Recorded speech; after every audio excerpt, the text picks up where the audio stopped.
Sports. We are Fox Sports. We are St. Louis.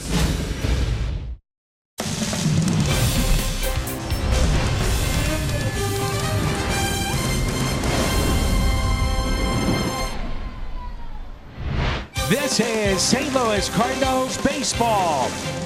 Nice to be back home. We kick off a 7-game homestand tonight. The first of 4, the Washington Nationals and the St. Louis Cardinals. With Rick Horton, I'm Dan McLaughlin. Welcome to Cardinals baseball. The Cardinals turn to their ace tonight. That's Miles Mikolas. It's been fun what the Cardinals have been doing lately, and been fun to watch Miles Mikolas all season long. A lot of things have impressed me about him, Dan, but maybe mostly the fact that he's been consistent even when the team's not playing well. Last 7 starts for Mikolas. The Redbirds are 6-1. He has been outstanding from day one. Tommy Malone will get the start for the Nationals. Miles Mikolas for St. Louis. Bryce Harper, he's in the Gateway City.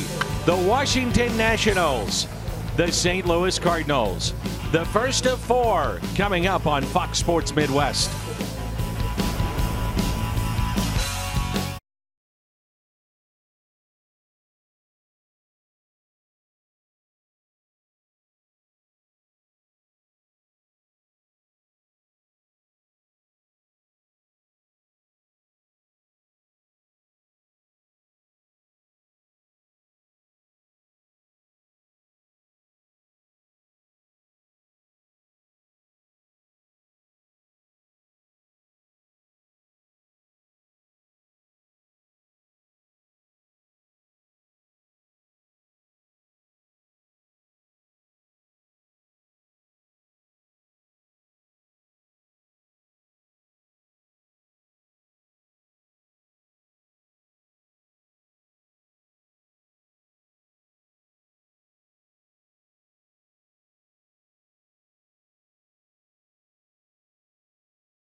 legendary MLB moments happen, Budweiser will be there.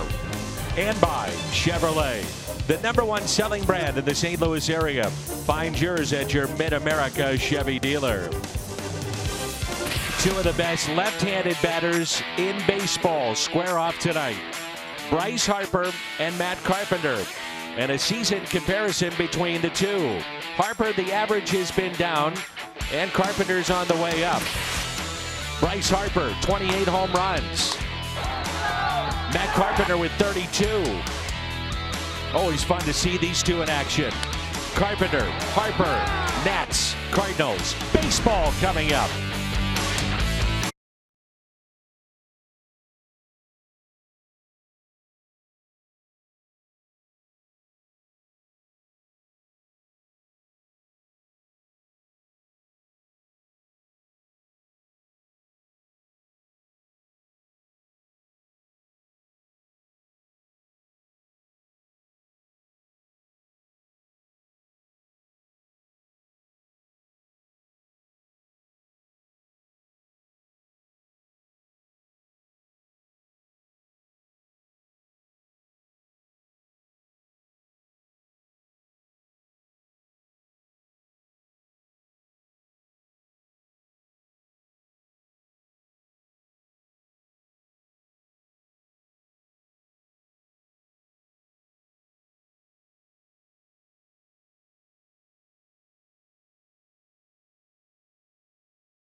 Ozuna with a drive.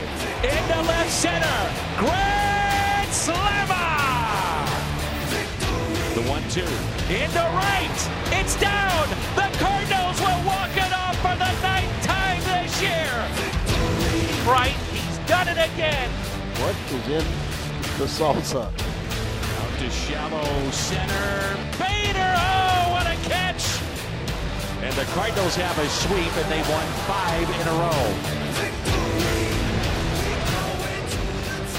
The Washington Nationals and the St. Louis Cardinals from Busch Stadium tonight. And along with Rick Horton, I'm Dan McLaughlin. The St. Louis Cardinals are 2.5 games out in the wild card. They are 5.5 out in the NL Central. Washington, meanwhile, 2 games above the 500 mark, 5.5 out in the East. And they're coming off a crushing defeat last night at Wrigley.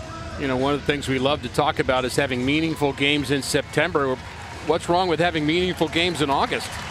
It's a push right now for both these teams.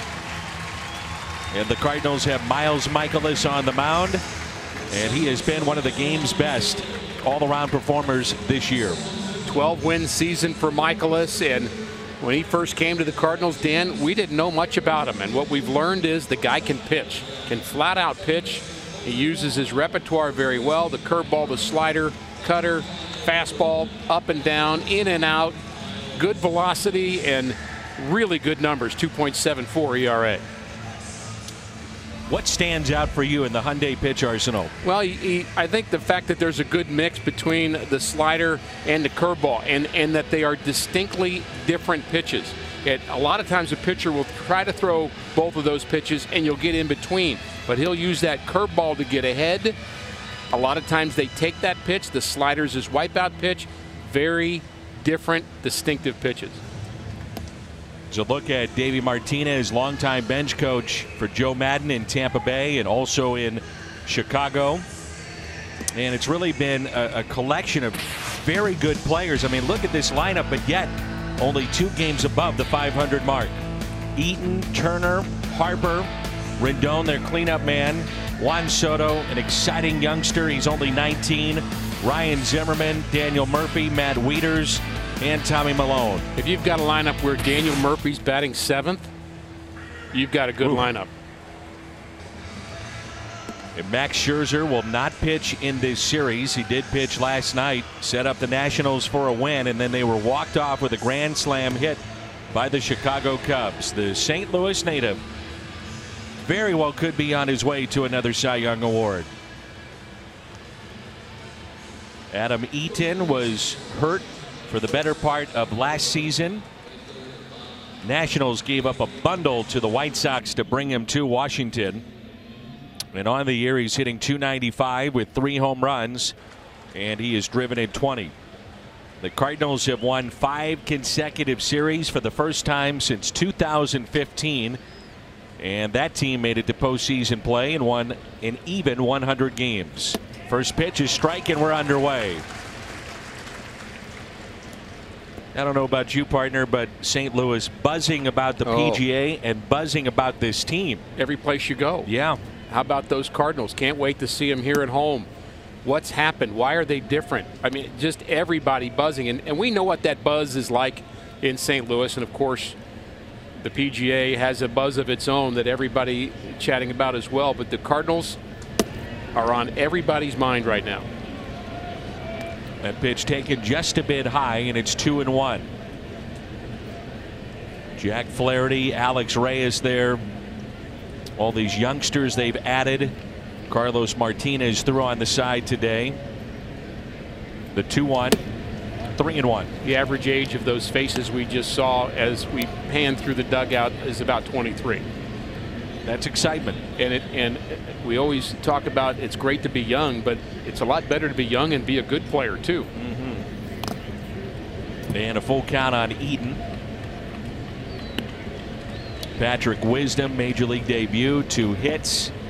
And I thought the key in the game yesterday, I pointed it out, and I think you did as well on the radio side, but Greg Garcia and starting the runner, a hit and run with Garcia against Kansas City. I did. I mean, it actually kind of surprised me. I didn't think that Mike Shildt would do that, and obviously neither did the Royals. That's yanked foul. And the Cardinals at that moment, and Mike Shildt said, we are winning this game. We're taking it from you. We're losing, but we're still running anyway. And that's been an aspect of this team, Dan. Much more aggressive on the bases. Cardinals a National League best 16-9 in the 25 games under Mike Shildt.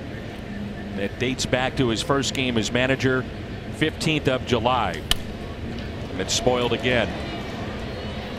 George Greer and Mark Budaska there on the right. The hitting approach has been different as well with this club. And that's the thing. You could say, well, the approach is different. Well, look at the numbers. I mean, that's the proof right there. Improved in many categories. There's a fly ball lifted to left field. Marcell Ozuna. 8-pitch at bat. The Rocket Mortgage breakdown, and Mike Shildt, since he took over, 5 of 7, excuse me, series wins and a record of 16-9. And 5 series wins in a row too. And this is a team that's starting to talk about series again. It's something we used to do under Tony La Russa. You'd say, well, you win 2 out of 3, and that's what the Cardinals did on the road trip the first 2 series. Trey Turner to left, 2 away. You win 2 out of 3 the rest of the way, you're going to end up in a pretty good spot. The Cardinals defensively around the horn, presented by Dobbs. Ozuna, Bader, and Martinez in the outfield. Jerko, DeJong, Wong, and Carpenter on the infield. And the 9-time All-Star behind the plate in Yadier Molina. Let's see how the Cardinals want to play Bryce Harper. Home run champ. Did it in our nation's capital. Mentioned the average down, but the power numbers there with 28 home runs.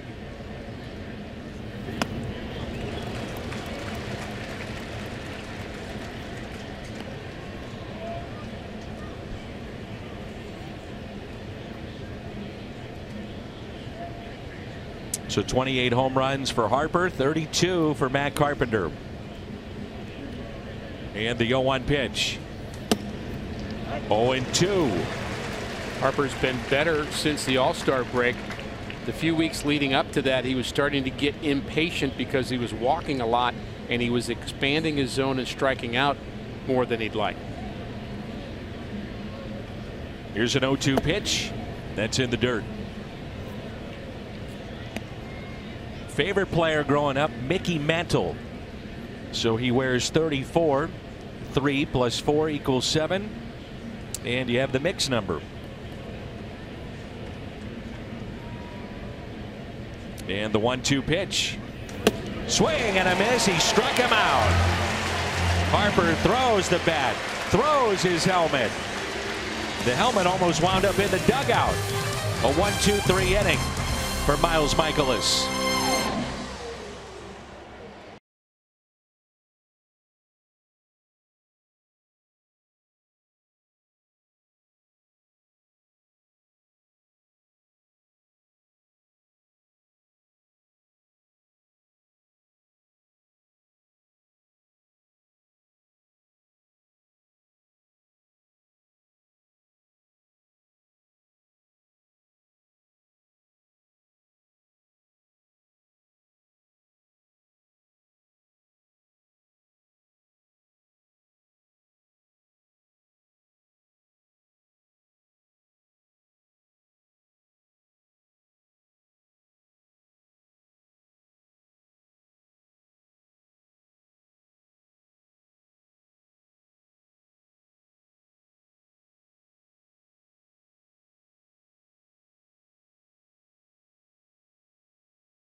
Threw his bat, then threw his helmet.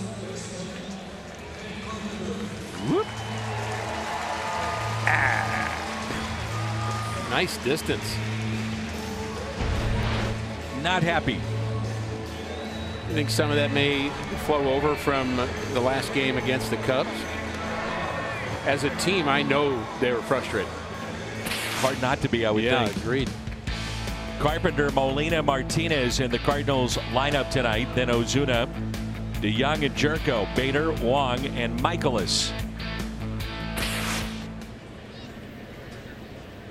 Tommy Malone. First pitch and a base hit for Carpenter, dropping down the bunt against the shift. Kind of plays into what you're talking about too. A frustrated team. Why not just try to push the envelope a little bit here? Well, that frustrates a pitcher, no question about it. Lefty on lefty, why not take the hit if you're Matt Carpenter? And that's a perfect bunt too. That could not have been any better. Rendon's a terrific fielder, Dan. We know how good he can be, but nice job, Matt Carpenter. Yadier Molina, 21 straight team games starting. MLB record for a catcher 35 or older.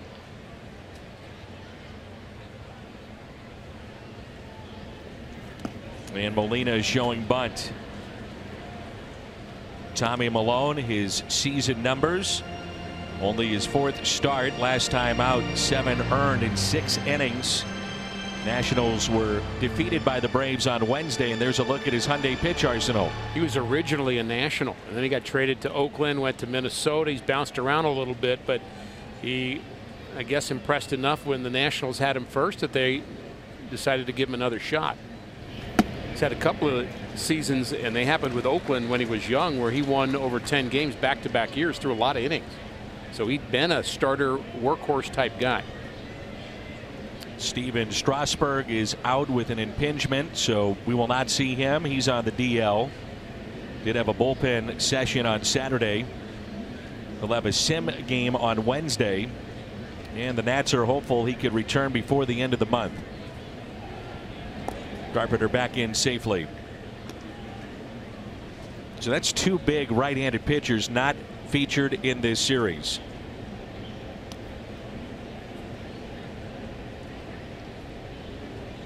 Old buddy Derek Lilliquist back in town, the pitching coach of Washington. And the 2-0 pitch to Molina instead of check on Carpenter.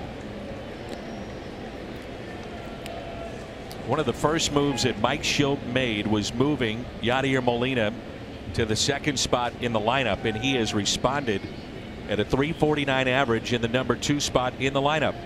And he hasn't moved from it, has he? No, sir.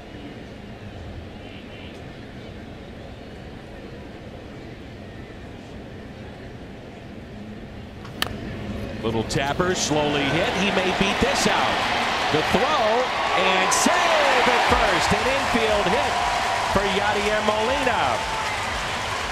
And some smiles in that Cardinal dugout.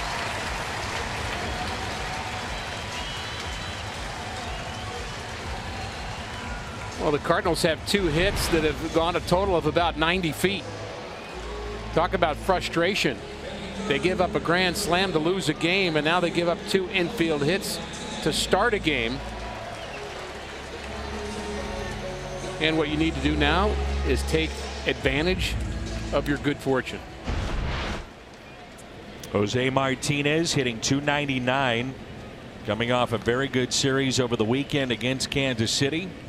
Popped his 14th home run, and he has driven in 69.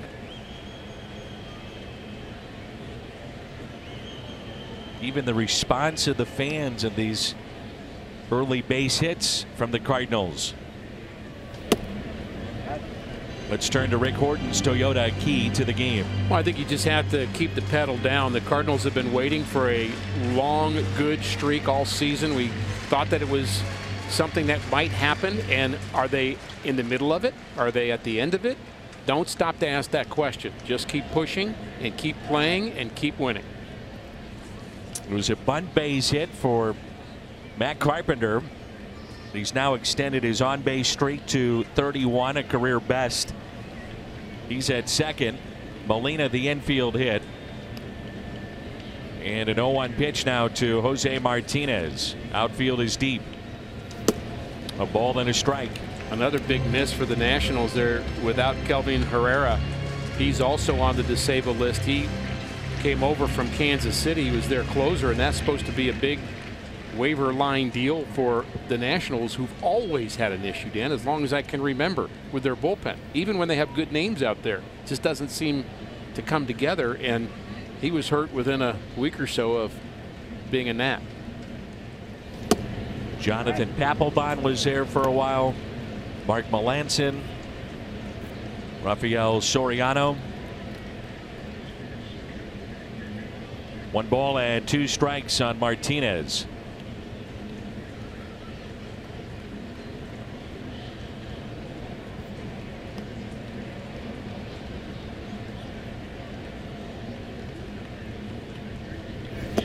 And I'm way out in front, and a strikeout of Jose Martinez. First out here in the bottom of the first. Missouri Lottery Fox Tracks. Change up, sinking. Jose read fastball, and that was a pitch that really never was a strike. He chased, thought it was at the bottom of the zone, and then the change of speed made it dip. Just did not pick up that the pitch was coming in at 79. To further your point, Rick, their bullpen an ERA over 8 as the Nationals come in having dropped 4 of their last 6, so over 8 in the last 6 games. Ozuna, base hit into left. 1-0 Cardinals. Carpenter will score.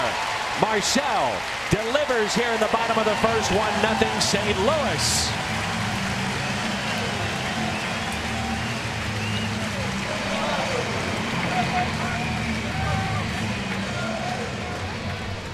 And that's what teammates do. They pick each other up. Jose Martinez couldn't move any runners, but Ozuna could. Jumping on the first pitch, and he's been driving the ball more lately. The home runs haven't come yet, but I think they're on their way. Close in Kansas City. Yep. Both Ozuna and Carpenter's hits on the first pitch. Now Paul DeJong. DeJong 7 for his last 24. It's a modest 6-game hitting streak. 6 of the 7 hits going for extra bases. 3 homers, 3 doubles, 8 runs batted in. The 0-1. And DeJong lifts a fly ball out to shallow left field. Soto the catch. Out number 2. Around the Horn is presented by Dobbs Tire and Auto Centers. Soto, Harper, and Eaton in the outfield. Rendon, Turner, Murphy, and Zimmerman on the infield, and Matt Wieters. He's been around for a while. He's behind the plate. With 2 outs and 2 on, the batter is Jed Jerko.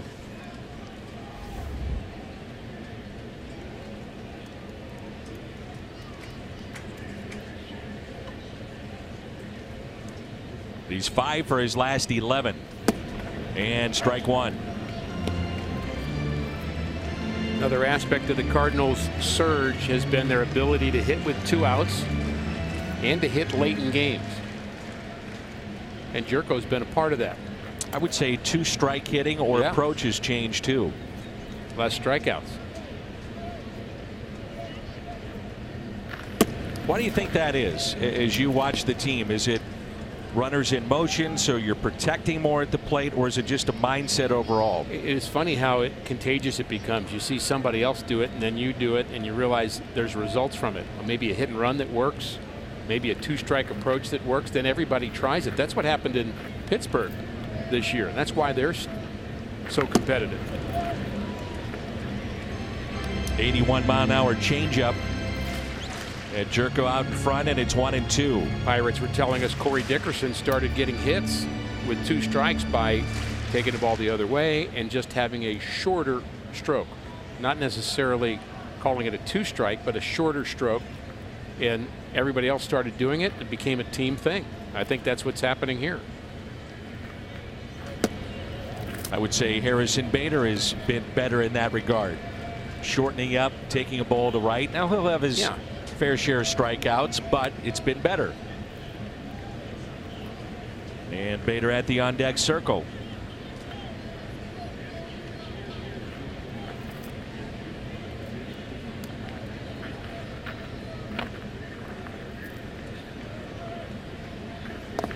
And that gets away, and it hit Jed Jerko. So the bases will be loaded for the aforementioned Harrison Bader.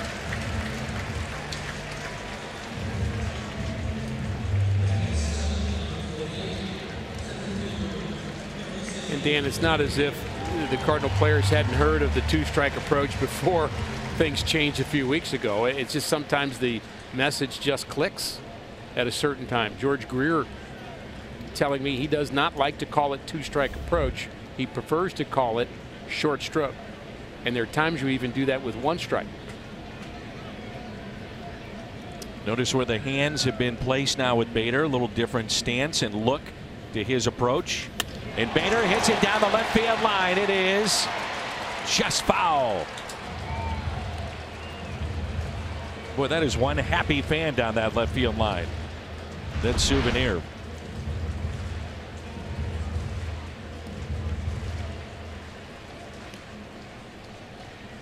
Not by much.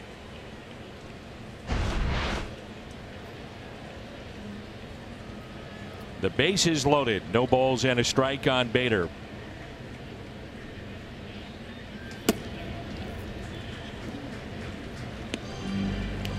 His hands seem lower to me.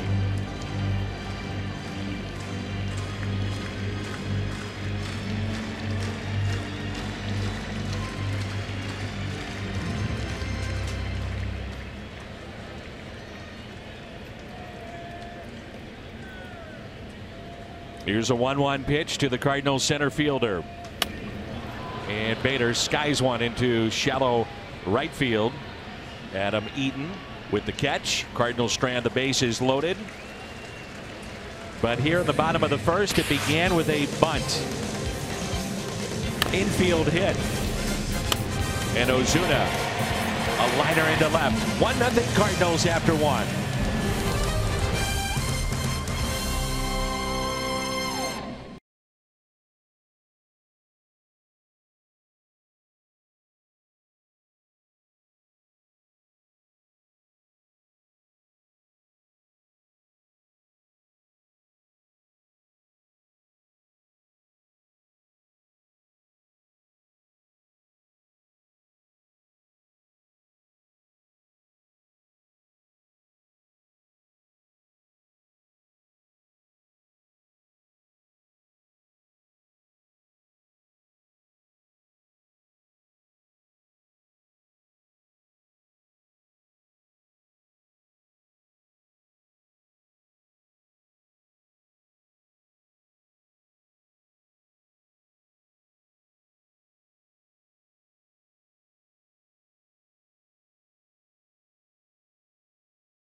Team has been playing very good baseball as of late. With more on that, we check in with Erica. Dan, thank you. 5 straight wins for the Cardinals, 5 straight series wins for the Redbirds as well. First time they have won 5 series in a row since 2015. Jack Flaherty said it best this weekend. They are not done yet. I talked to Colton Wong earlier today. He said a lot of people were counting them out, and they're just trying to prove people wrong. They knew they had a special group. It just took a little bit longer to get going. Mike Schild adding they feel good about the headway they've made in the division and the standings. They're obviously there, and you're going to look at them, but it's more about the preparation internally, Dan.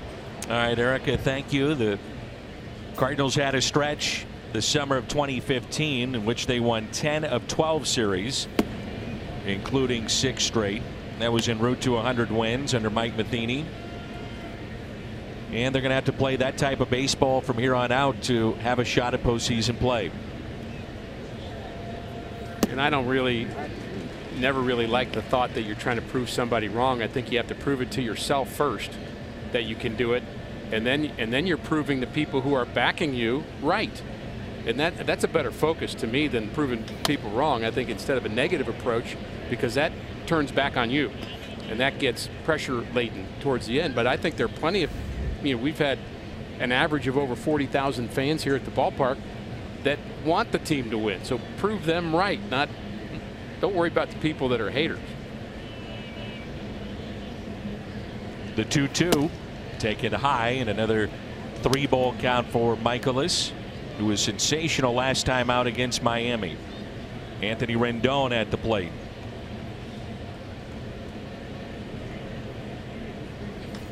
And a base hit into right field. Over to cut it off, Bader. Juan Soto might be the rookie of the year. Folks, only 19 years old. This young man can flat out play. They think he's only going to get better and better. He's learning at this level. Not too shabby. 299, 14 home runs, and he's driven in 41. And he is assimilating so well at the big league level. I'm told by Nationals people that he is just incredibly good at his work ethic. He learned English early because when he was young, he said, I want to get to the big leagues young, and it's important for me to understand the language better. He was doing interviews day one in the big leagues as a 19-year-old from Santo Domingo. Now, I've lived in Santo Domingo. I know that's not a lot of people speak English there, and not like Puerto Rico. And so for him to say, I have that dream to be a big leaguer and I want to do it young, I need to speak English. And he's That's good impressive. at it. Yeah. Drops down a bunt. Molina spins. Oh, they got him.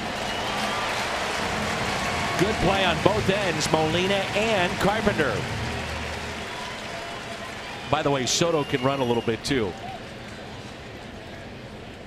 Well, they actually asked him when he first came up if he was fast or not, and he said, about average. And he's not. He's above average. Big, long strides. He was trying not to get hit with that baseball. What a play by Carpenter, too. That's a good play on both ends. That's Yachty pouncing on it. But Matt Carpenter can barely see the ball, and he's got Soto, who's a pretty big man, coming right through the bag. Nice play. There's Ryan Zimmerman, 10 for his last 21. It's it down the right field line. Slicing foul and out of play. Driven in 12 in his last 7 games. So I've got to ask you, I know you've done your homework, you always do. I'm looking at this lineup and I'm seeing Harper and Rendon and Soto and Zimmerman and Murphy, Eaton, Turner. How are they only 2 games above 500? You haven't talked about the pitching in any of those names you just said. I figure that's where you're going. Yeah. And again, the bullpen disasters that they've had, including their game yesterday, which is a good, maybe full example of it. But their team pitching, they've got some really nice spots. Obviously, Scherzer, pretty good spot in that rotation. Gio Gonzalez is a good starter. But I think, there's a phrase in bridge that you have aces and spaces. You got a hand that looks good because you've got aces, but then you got a lot of things in between aces and spaces. Dan Quisenberry taught us that. I think this is a team that has had that. They haven't had enough supporting cards in their deck. Big City was on the pregame show. Matt Adams back in town. Jim Hayes had a nice visit with Matt. He's on their bench tonight. That's ripped out to left field. Ozuna had to play it off the wall, and the game is tied. Ryan Zimmerman to second base, and it's 1-1. So Zimmerman really picking it up here in the last week or so, ties the game in 1. I'm not sure if they've officially called it the Matt Carpenter Award yet, the Player of the Week. I don't know if they've renamed it yet, but Zimmerman won the Matt Carpenter Player of the Week award last week because he's red hot, and that continues on that swing. And we see the Nationals allotted spring training, and we did not see Ryan Zimmerman. He basically decided to take spring training for himself on the backfields to get ready. It's really unique in his approach. Why don't you do and argue with him? Daniel Murphy grounds it to Paul DeJong. That's out number 2.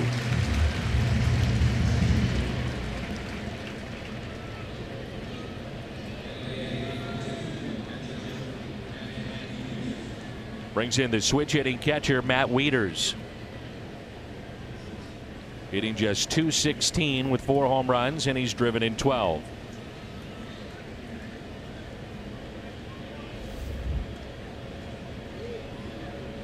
For those that don't know, in that bullpen is now Greg Holland for the Nationals. After being released on August 1st by the Cardinals, signed with the Nats on the 6th. Is not allowed to run in 2 1/3. 3 appearances thus far with Washington.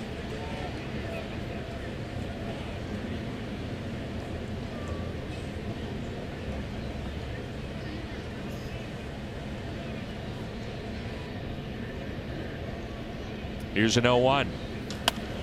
And a high fly ball lifted into right center. Bader with the catch. Coming up, Wong, Mikolas, and Carpenter. 1-1.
last night. David Bodie, pinch hit, walk-off grand slam with 2 strikes, 2 outs in the 9th inning.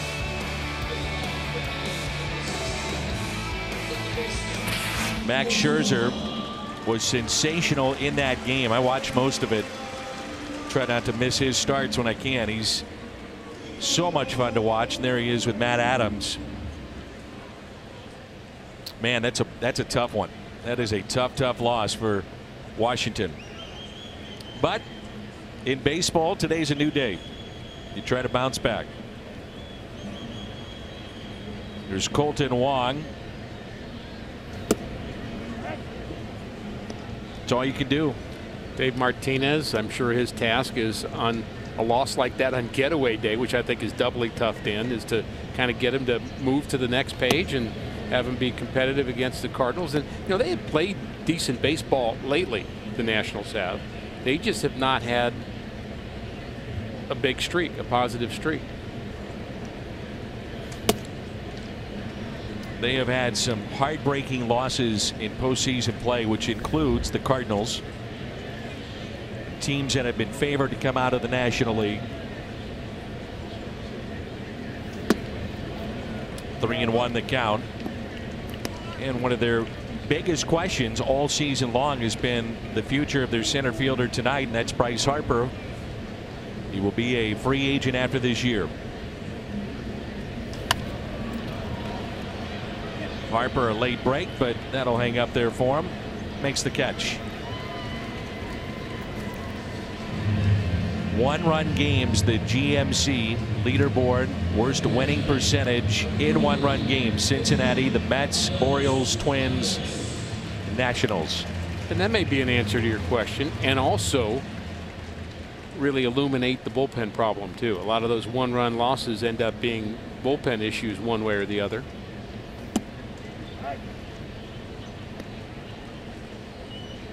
But it is a team loaded with talent. There's no doubting that. Here's the 0-1 to Miles Mikolas, and he pulls it fair down into the left field corner. He's picked it up offensively, and Mikolas will stop at second base.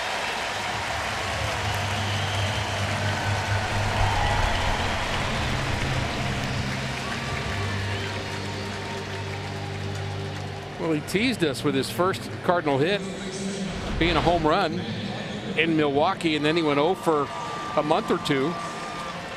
But he's been working at it, trying to shorten that stroke a little bit. It's hard to have a big, long stroke. Do his teammates appreciate it? Especially the starters. Look at those smiles. First extra base hit since his home run. And now Carpenter. That's a 4-game hit streak for Miles Mikolas. And a pitch taken inside by Matt. Bunted his first time up. You think about the bunt, and teams are shifting against Carpenter. He does it in the first plate appearance of a 4-game series. So it's always in the back of Rendon's mind. Right. May have to play him differently. Here's a 1-0. Boy, it's such a good point about being a 4-game series. You really get to know the other team in a 4-game series. It's very different from the normal cadence that these players are used to. They're used to 3 games, sometimes 2. But 4, you're going to see all but one of their starters. You'll see everybody in their bullpen at least once, probably twice. And all of the bench players will play at least once. Here's a 1-1.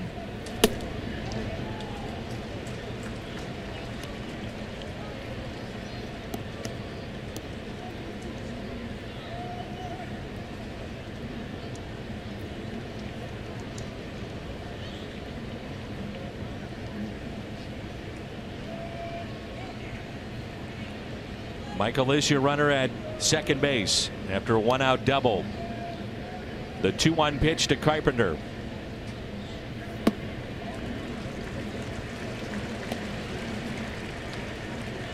Kubota power stats, 2 of the leaders in the National League in terms of home runs. Carpenter 32, Arenado now at 29, and then Bryce, Harper, and Ricky's picked for the championship at the beginning of the season, Jesus Aguilar. You were all over that one. He is pretty good. He can hit. And that'll be a walk to Carpenter, the first issued by Tommy Malone.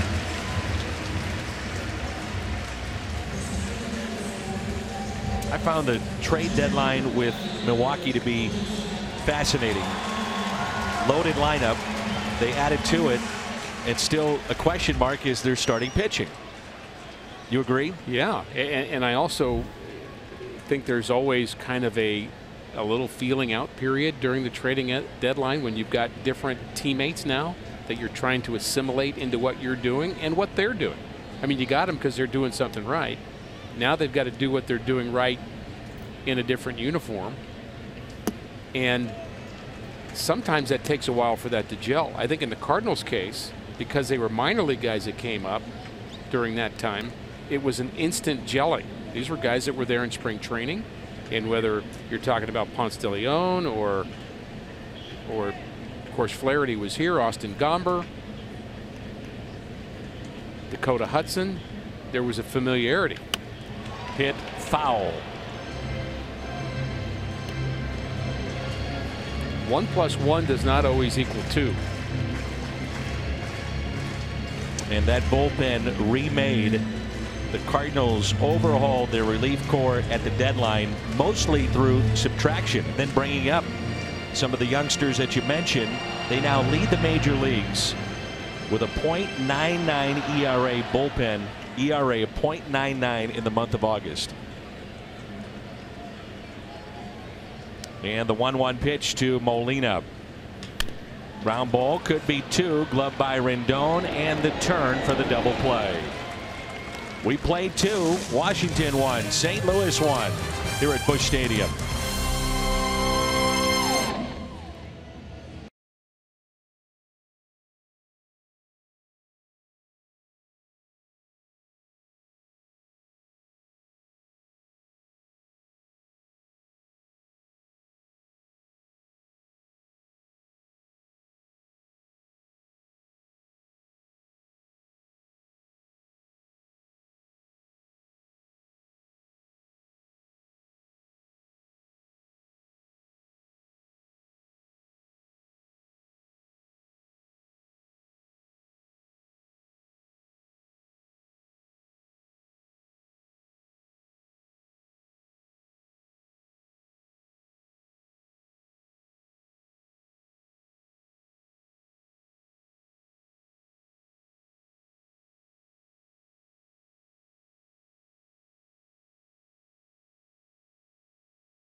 Edward Jones.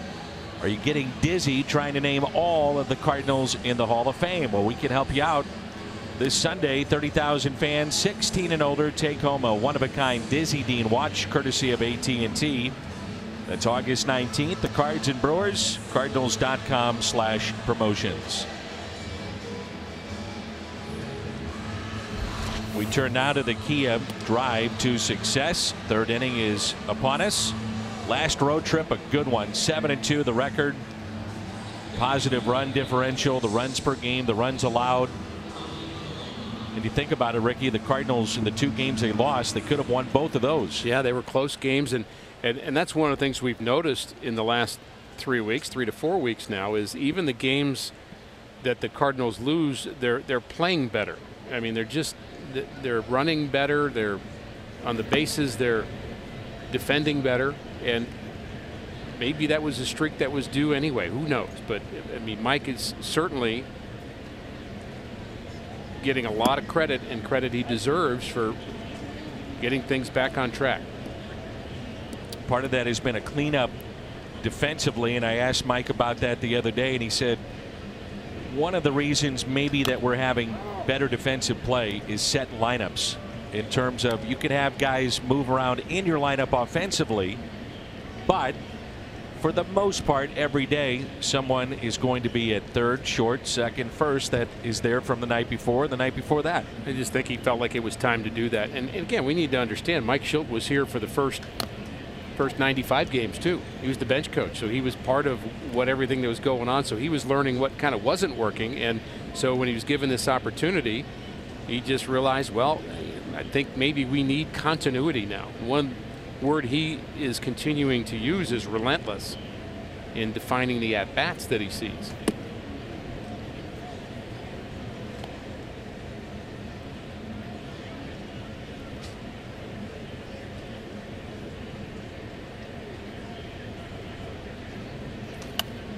And that's out of play.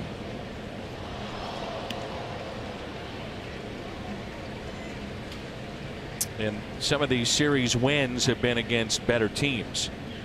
Chicago, Colorado, Pittsburgh, last two Miami and Kansas City. But you know, over the weekend was a series that you say you got to win 2 of 3. If you're a club that's making a push this late in the season, 2 out of 3, you're on the road, take it.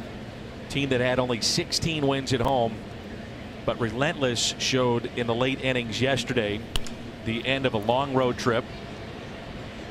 And Bader coming in to make the catch in front of Ozuna.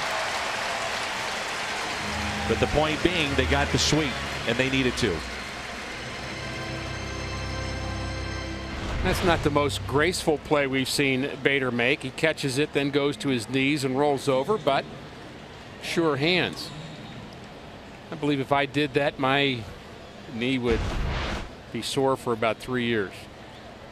His might be too. It might be. I love watching him play. It's fun. Here's Adam Eaton back to the top of the lineup.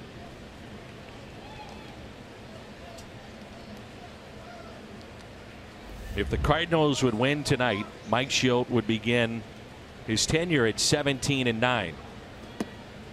And that's the best since 1946. Eddie Dyer 18-7. That's by a Cardinal manager to begin his career. There's Bader again. Makes the catch.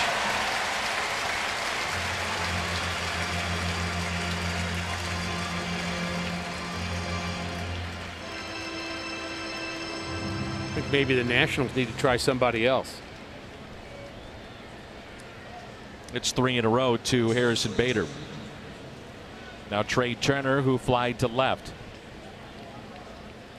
Dan, you love watching Bryce Harper play. I do. I love watching Trey Turner play. I am stunned by his speed. I like watching him too. Yeah, the first time we saw him, I think we were together in spring training, and he was a young rookie, and he got down to first base on a ground ball to second base and beat it out and amazed everybody. Here we go. Well, he's not doing it this time. Wong knew it though. He got rid of it quickly. He remembered that day. You bet. A 1-2-3 inning for Mikolas, Martinez, Ozuna, DeJong coming up.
presents our annual This One's For You broadcast honoring our armed forces. This year, highlight soldiers from the Missouri National Guard 35th Engineer Brigade in Kuwait. This One's For You, Wednesday on Fox Sports Midwest.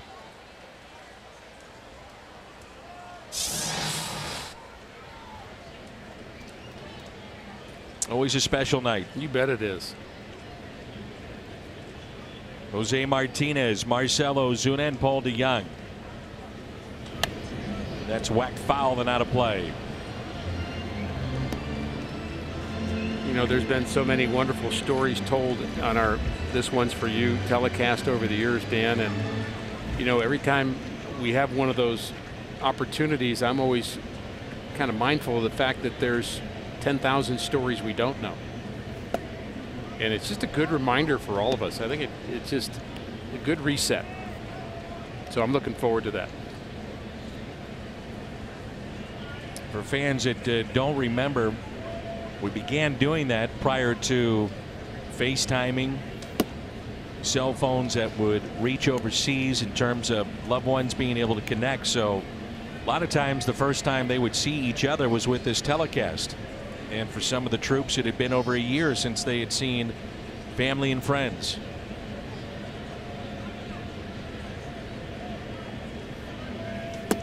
And that's a ball low.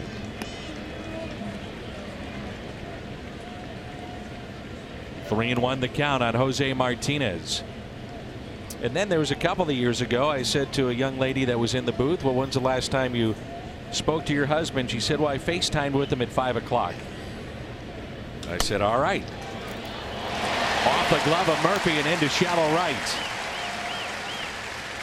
But the main point, what you're talking about, it is a great reminder, and as you said, a reset. And if you'd have asked her when's the last time you talked to your husband while you were both enjoying a Cardinal game, there you go, on the telecast, then you'd have got a different answer. That's right.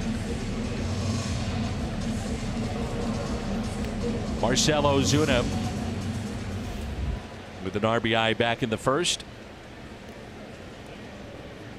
on a base hit to left field.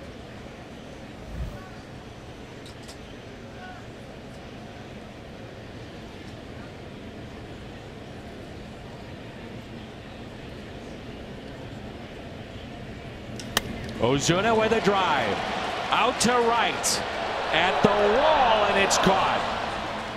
Catch made by Eaton, and Martinez tagging up from first to second. Good base running by Jose Martinez, and Ozuna's seen 2 pitches and hit them both hard. Talked to Mike Schilt about a week or so ago, and he shared a stat with me, and he took out paper and he said, I want to show you something.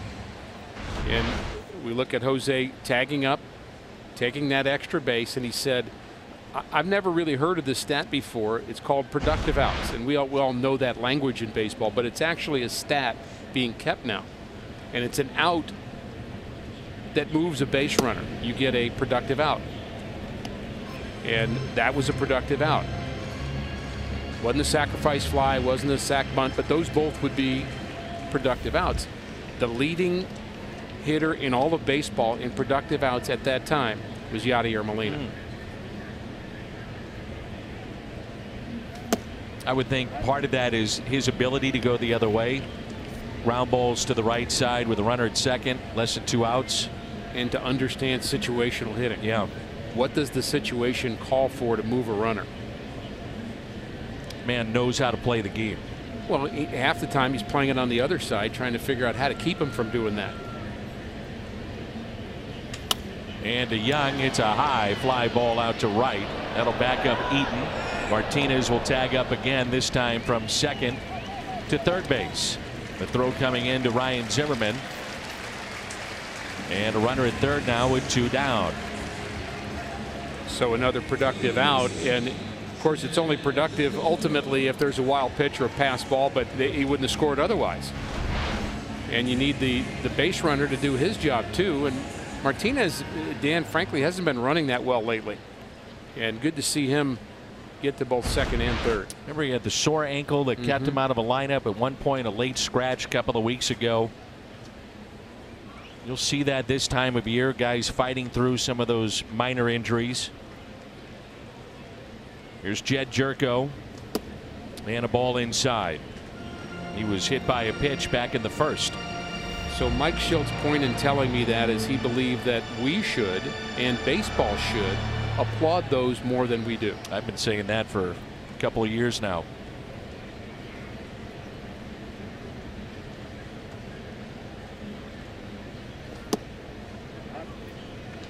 Especially now in an era of strikeouts and home runs. Small ball, play the game right. Reward those types of plays. The players would say make sure you applaud it in December when we're talking about our contract. Right. And I don't blame them. It's sharply to Daniel Murphy. Makes the play. Cardinals have left 5 on through 3. Bryce Harper coming up when we come back.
Between the Washington Nationals and the St. Louis Cardinals, Carlos Martinez threw a 30-pitch bullpen today. He hopes to return after one more bullpen session. He will pitch out of the pen the remainder of the season. Mike Schildt adding he is quite a weapon to have in the pen, and it's not necessarily a long man role.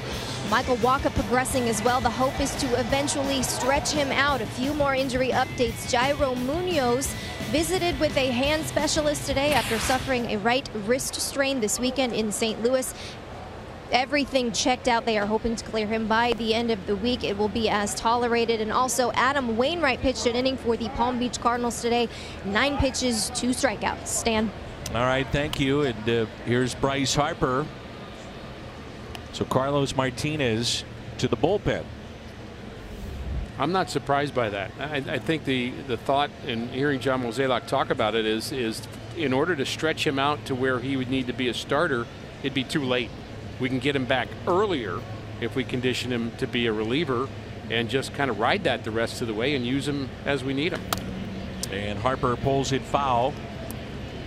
And you would think it wouldn't take all that long to give him multiple innings coming out of a pen, not necessarily just 5 innings. I'm talking 1 or 2 innings coming out of a pen, very similar to what we're seeing out of Hudson and Ponce de Leon. And Carlos has done that before too. That's how he started in the big leagues, or began, I should say.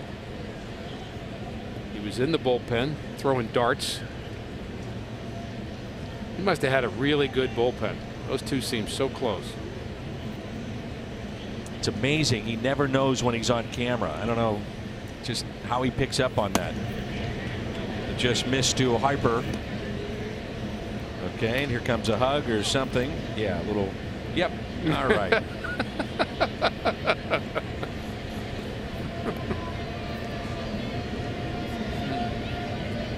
2-2 pitch to Bryce Harper.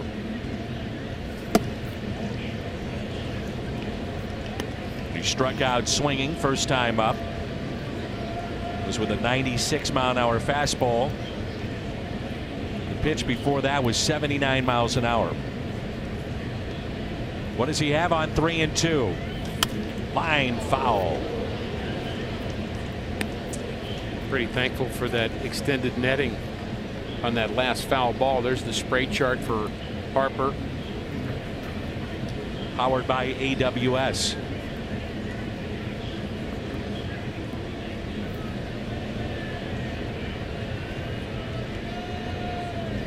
And the 3-2 pitch fouled back.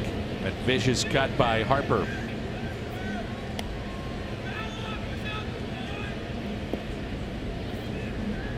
One thing I've noticed with him, he has a lot of movement with his feet when he hits.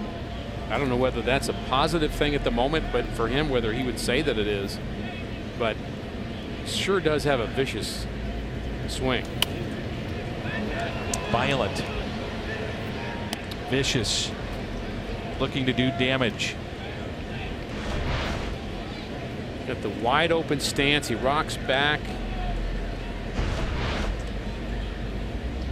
You know, Jim Edmonds barely picked up that front leg with a wide stance, similar to what you see right there. Good battle here. So more still in that swing than a couple of swings prior. This will be the 10th pitch coming up. He's fouled off 6 in this plate appearance. So important to have a good base. 3-2. Hit out to right center. And that ball is gone. Over the wall in right center. Home run Bryce Harper.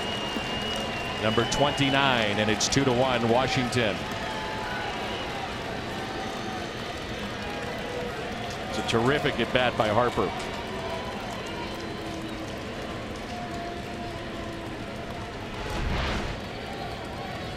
Well, it's a curveball. Don't see a lot of 3-2 curveballs from Mikolas, and Harper looked like he was almost looking for it, or he saw it out of his hand. Either way, that's good. That's pitch recognition is what that is.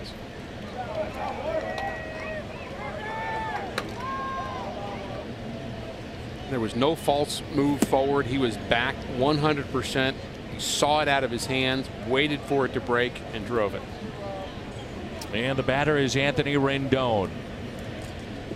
Singled and scored. It's a fly ball into right field. Jose Martinez with the catch for the first out.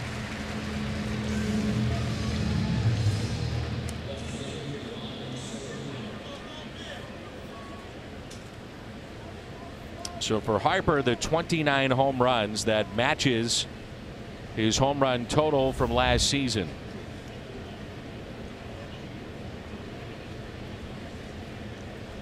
There's Juan Soto. Sacrifice first time up.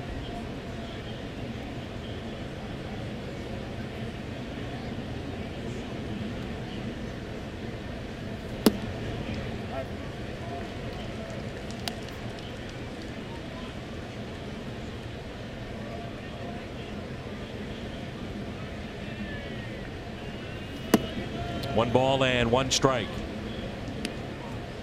Seeing the trend in baseball more and more. 20, 21, 22-year-olds at this level. And in this case, a 19-year-old. Wong to Carpenter for out number 2.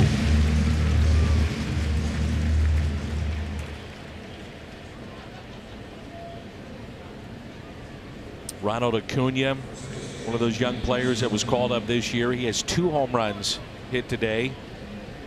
They've got a doubleheader. Hit one in game 1, another in game 2. And it was against the Marlins.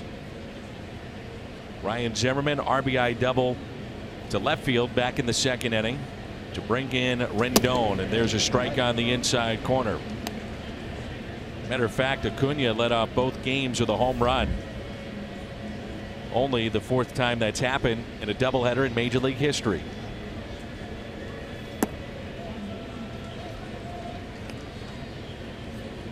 One time he was the young guy. Not that long ago. Pretty soon he's going to be the rich guy. Well, he kind of already is, but let's just say really rich. Even more so. Right. I think it's interesting to see what he gets. What will the market bear? Some were saying a $400 million contract.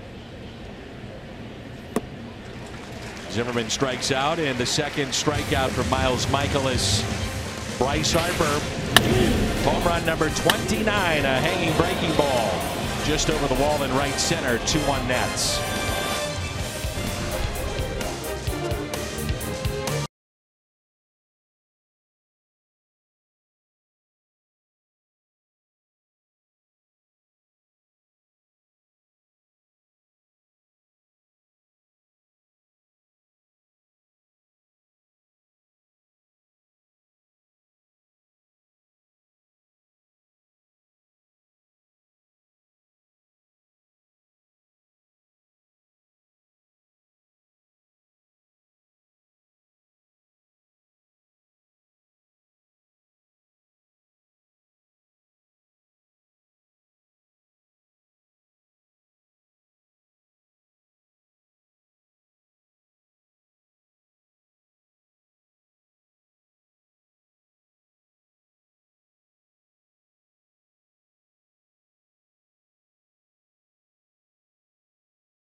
The 5th of 6 Academy Sports and Outdoors autograph nights, Thursday, August 16th.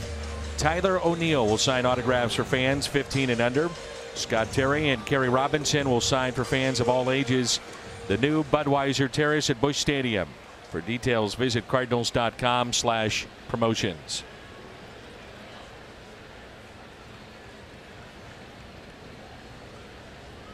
Harrison Bader, 7, 8, and 9 for St. Louis against Tommy Malone. So you think all the action's done in St. Louis because the PGA is over? No, come to the ballpark. Go to the Budweiser Terrace. Come out and meet Tyler O'Neill. And of course, one of the big things going on this homestand will be the induction of our Cardinal Hall of Famers. That'll be Saturday, open to the public, 3 o'clock at Ballpark Village. Here's a 1-1. Good changeup. He's had that working a little bit. Effective changeup tonight from Tommy Malone. Yeah, I think it's his best pitch, and he's going to use it to get the swings and misses and to get outs. He might double up here with Bader. Bader was getting a steady dose of curveballs, but he started to hit him with that shorter swing.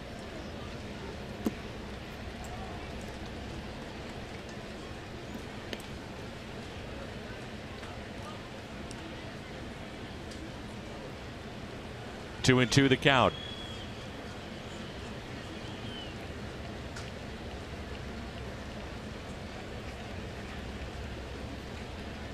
Couple of home runs hit over the weekend at Kauffman Stadium. And a base hit into left center. He might think two here out of the box. Racing for second. Diving in head first. The speed of Bader. Lightning quick to the bag.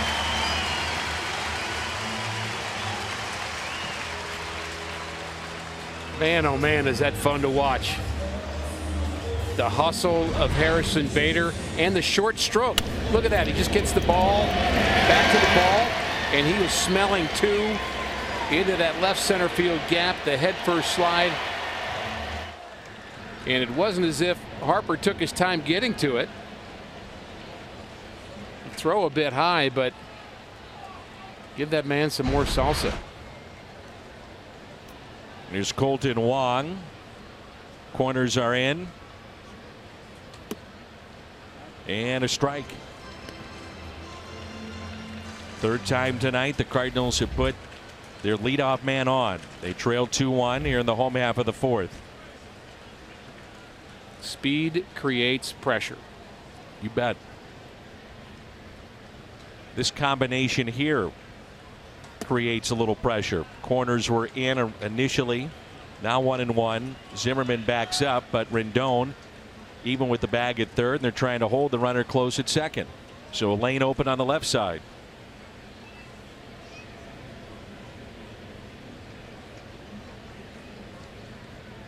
A 1-1 pitch. Wong, left center. Harper won't get it. Bader held up at third. And Wong to second base and save. He stayed on the bag.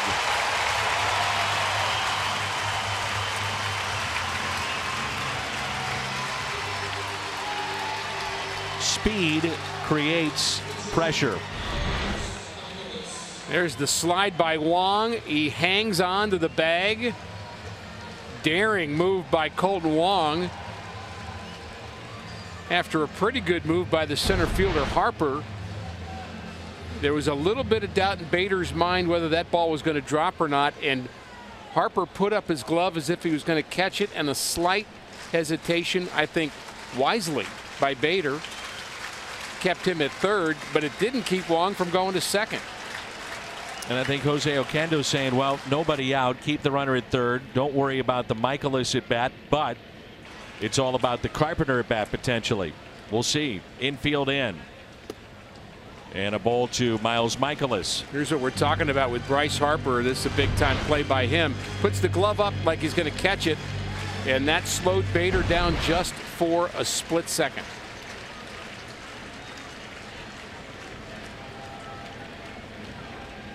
The 1-0 pitch. And Mikolas sends one out to center, backing up Harper. Both runners tagging up. Bader will score. Wong staying put. And Miles Mikolas has tied the game up at 2.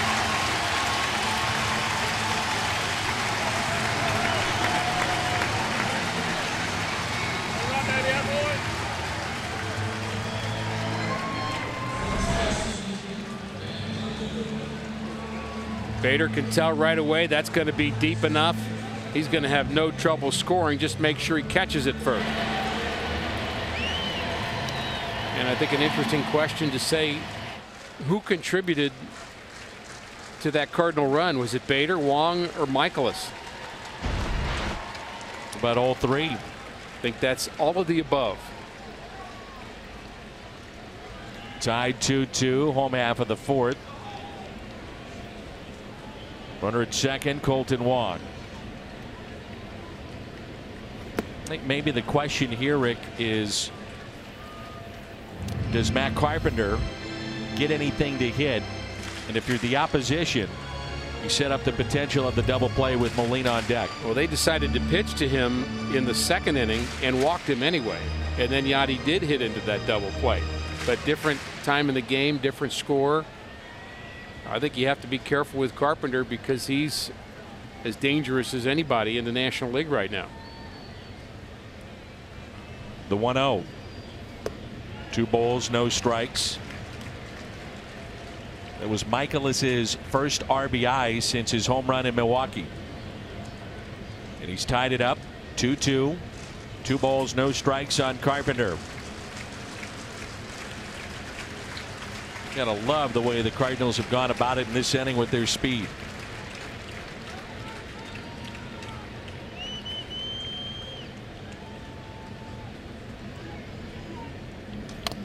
Two and one.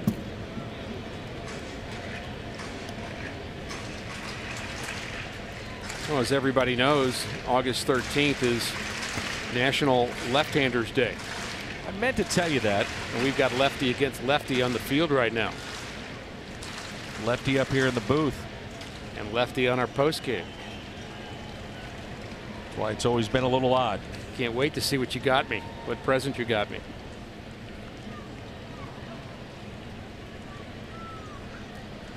and which lefty will win this battle. The 2-1 pitch. 2-2.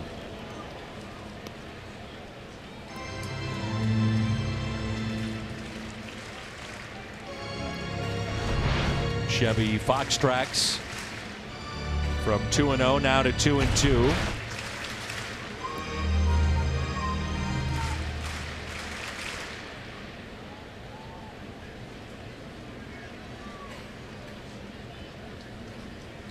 Pitch number 61.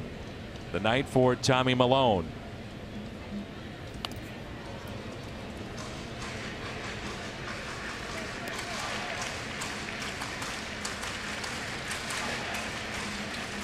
Washington took the lead. A home run hit by Harper, just the 10th home run allowed in nearly 150 innings this year by Mikolas. And the Cardinals have come back and tied it up 2-2.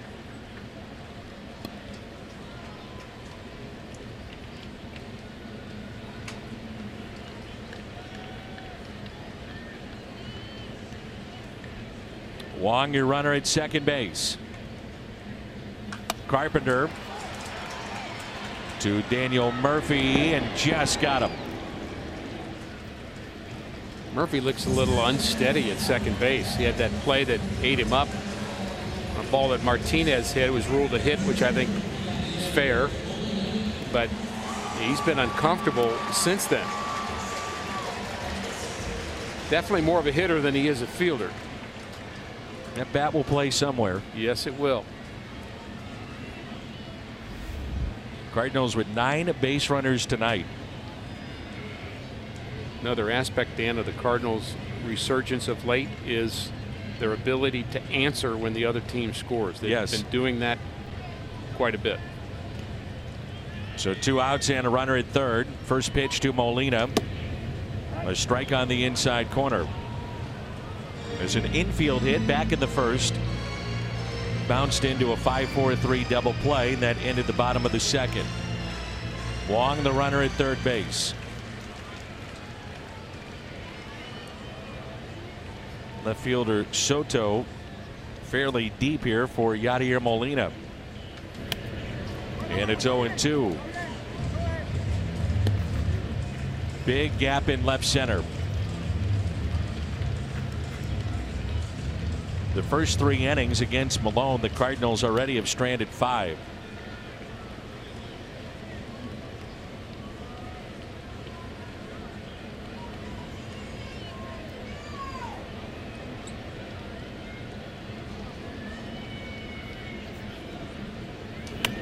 And Yadi pops it up behind home plate into the crowd. Nice crowd on this Monday night. Club returning home after a 7-2 road trip.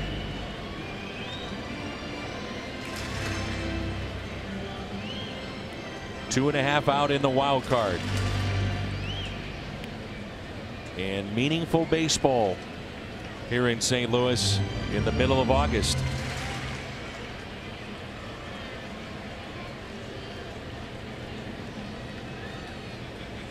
Cardinals trying to go to 9 games above the 500 mark. 1-2 the count.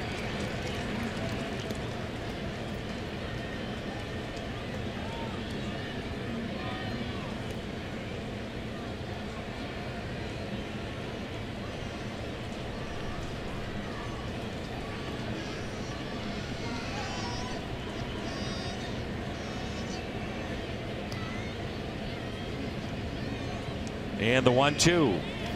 Hold foul.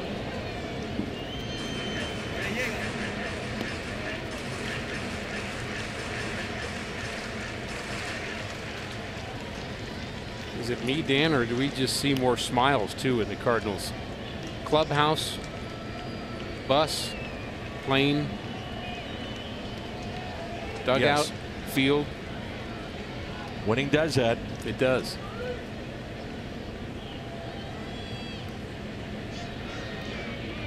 And the 1-2. 2 balls, 2 strikes.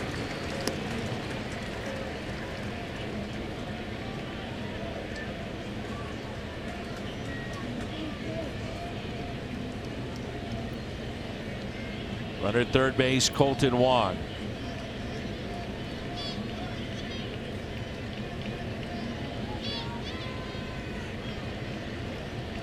Base hit. The Cardinals are back on top. 2 outs, runner at third, and a 2-2 pitch to Molina. Serves it into right.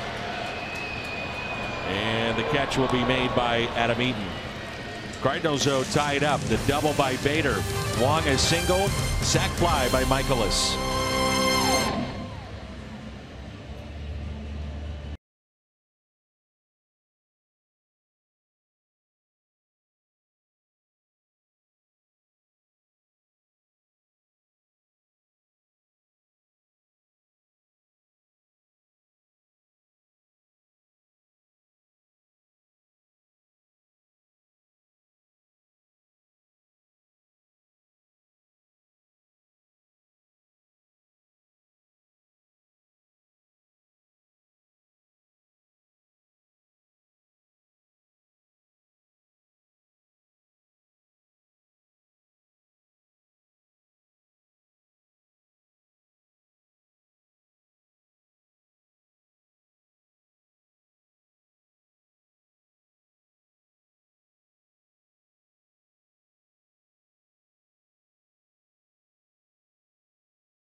Rolls in. Harper a home run. Mikolas 4 innings thus far. Ozuna an RBI, and Bader 1 for 2, a double and a run scored. Daniel Murphy, as Rick pointed out earlier, got a pretty good lineup if Daniel Murphy is batting 7th. He has worn out the Cardinals in the past too. A number of 3-hit games. Hits it the other way. Ozuna on the move and on the track with the catch.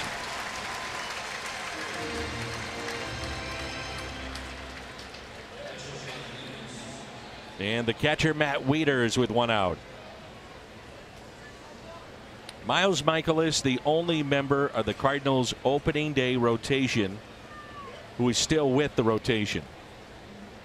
Carlos Martinez, Michael Wacha, Adam Wainwright, DL, Luke Weaver scratched on Sunday.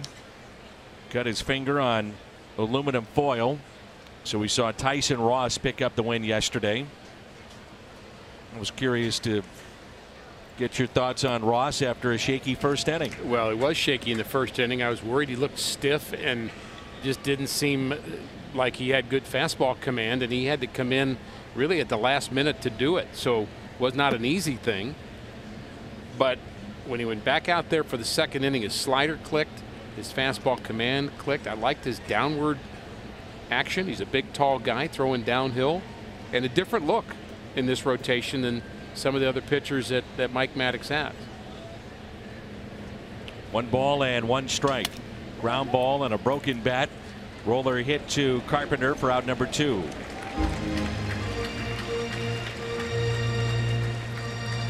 Miles Mikolas, home road. He's been outstanding. The BJC Healthcare difference maker. His numbers at home, and they're even better on the road. I'm curious. You're a former pitching coach, and I'd like to point that out at a professional level. And you also pitched, obviously, at the highest level. Mike Maddux, Derek Lilliquist. Mike was with Washington. Derek Right. was St. Louis. Right.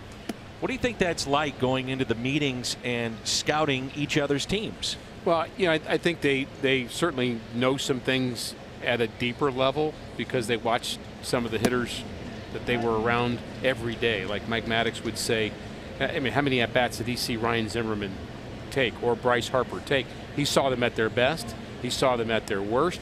And he can probably get a better idea of when they're trending better or trending which guy to stay away from. And that sometimes, Dan, goes beyond the numbers. The numbers will tell you most of that story. I think these two guys have an inside track on kind of who's hot and who's not. And again, you're going to get hot zone and cold zone reports, and you know, stay away inside on this guy and outside on that. But they're going to know even a deeper level of where those numbers came from.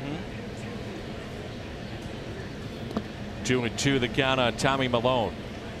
I just think it's interesting, as you mentioned. I mean, Mike Maddox has probably seen 2,000 of Bryce Harper's at bats. Okay, so he's a PhD calculus teacher about the Nationals hitters, but he's talking to his pitchers on his team. And what level should he communicate what he knows? That's the hard part of being a coach, Dan. It's not what you know. It's what does the pitcher that you are working with need next. 3-2 pitch and a strikeout of Tommy Milone, number 3 tonight for Mikolas. Martinez, Ozuna, DeJong coming up. Good ball game. We're tied at 2.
Baseball is brought to you by the Zimmerman Cancer Center, national leaders in cancer close to home.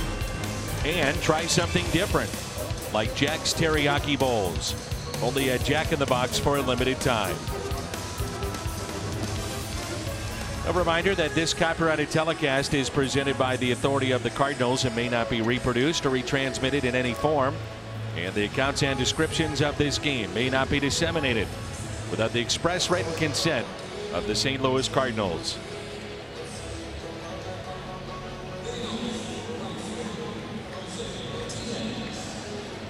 Jose Martinez, Marcell Ozuna, and Paul DeJong for the Cardinals in their half of inning number 5.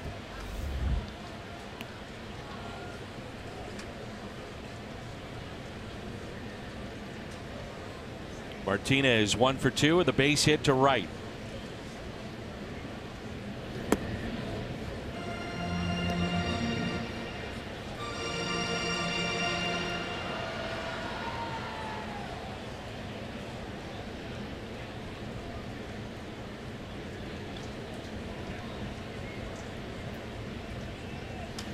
And a base hit into right center.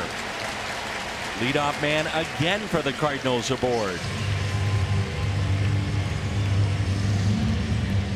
Time to find an ATM?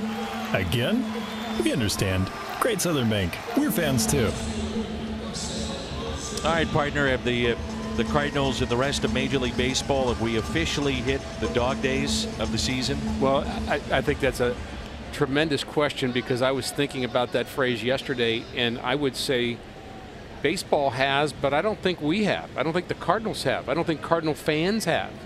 The dog days, you feel the heat and the drudgery and the length of the season, and you look for that breakthrough, kind of like base hit into right. Martinez to second base. First two have reached. Ozuna's seen 3 pitches, by the way. Couple of hits. He can't wait to get his salsa. Just first pitch, let it go. And he's not afraid to take the ball the other way. Pitch down, saw it, got the job done. Cardinals got something going. But I don't think the Cardinals feel the dog days that typically happen. You know, you get the spring training dead time, and then you get the August time. There's Derek Lilliquist out to talk to his left-hander. But I think there's so much energy right now with the Cardinals, Dan. I don't think most people at this ballpark feel that. I don't think anybody in the clubhouse feels it. I don't feel it. Agreed. It's Suero, a right-hander. And by the way, for Marcell Ozuna, team leading 36th multi-hit game of the year. Runners at first and second, nobody out. 2-2 our score here in the bottom of the 5th. I think anytime you have a managerial or coaching change, the reason you do it is because things aren't going the right direction. Yeah. So you're going to get a little lift from that, but when you start then to couple that with winning baseball and the manner in which they're doing it, there's a jump. Well, I think what Mike Shildt has done is he's taken advantage of that opportunity for the restart and the new voice. And you know, he could have not done anything with it, but he's doing some daring stuff with it.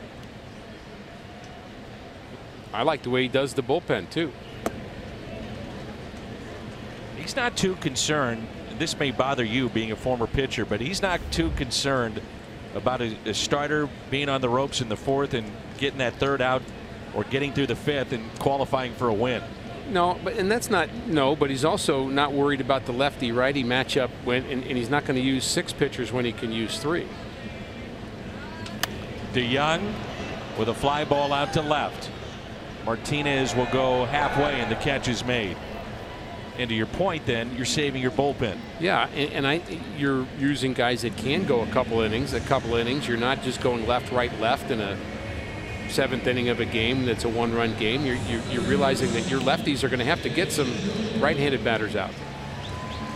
What's ahead? The strength of the schedules remaining. Teams in the Central Division: Cubs, Milwaukee, Cardinals.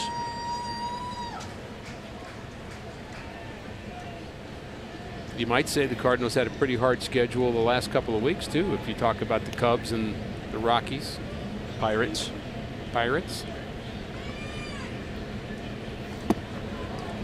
And the Cardinals in September will play a lot of home games.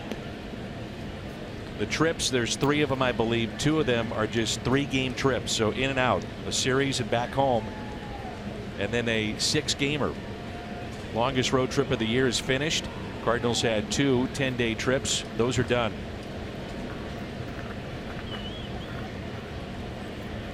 Here's a 1-0. Ooh, what a cut. 1 ball, 1 strike.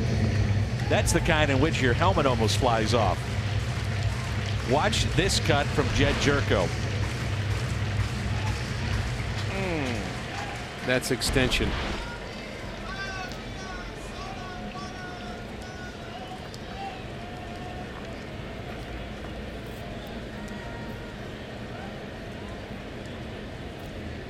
One pitch to Jerko. Takes it to right and a base hit. Martinez held up at 3rd. The Cardinals will have the bases loaded.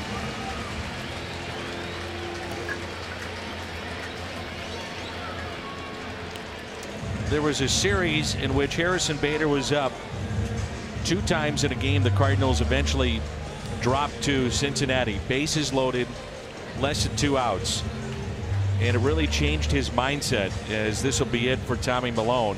He struck out 3 times, I believe, in the game, maybe 4, but both times with the bases loaded. Suero coming on, and that's what changed him at the plate to an extent. Knew he needed to make an adjustment. He's done that, and he's coming up with the bases loaded and only 1 out in a 2-2 game. Bader coming up.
Very good weekend series against Kansas City. Couple of home runs that he hit. One of those coming with 2 strikes. You know about the defense. Offense starting to be taken to a different level as well. And a big opportunity here. Wander Suero, new pitcher in for Washington. 22nd appearance. 26-year-old right-hander from the Dominican Republic, and this is the definition of high leverage here. This could be the game. We'll have a lot more moments later, but this could be the key point of the game. Ball 1 to Bader. 6th time a Nationals starting pitcher has allowed 10 or more hits in a start this year. And back-to-back singles. Fly out by DeJong to left. The single to right by Jerko. Bases loaded, 1 ball, no strikes. Fouled back, and it's 1-1. Mentioned that you don't have to have 2 strikes, Dan, to have that short stroke approach. That's what Bader was doing there. Picked up a double on the short stroke approach last time. He will be a hard man to double up if he just puts the ball in play somewhere.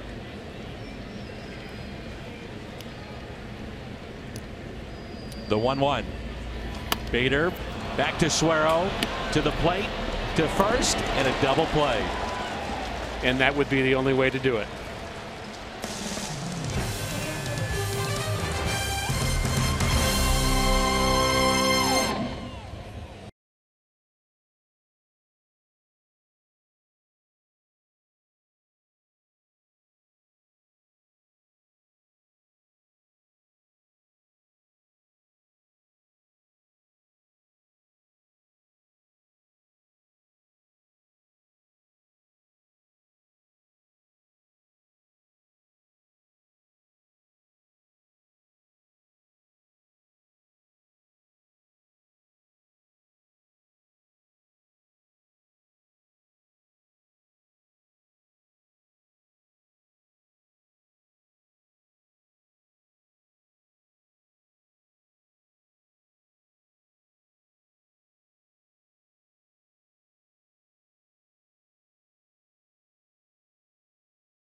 fielder receive an adult Cardinals mystery BP pullover courtesy of Coca-Cola and Schnucks. You'll be surprised at the gates. You discover which Cardinals player you get to rep. Molina, DeJong, Carpenter, Ozuna. Purchase tickets, cardinals.com/promotions. That was the first time this year that Harrison Bader is grounded into a double play.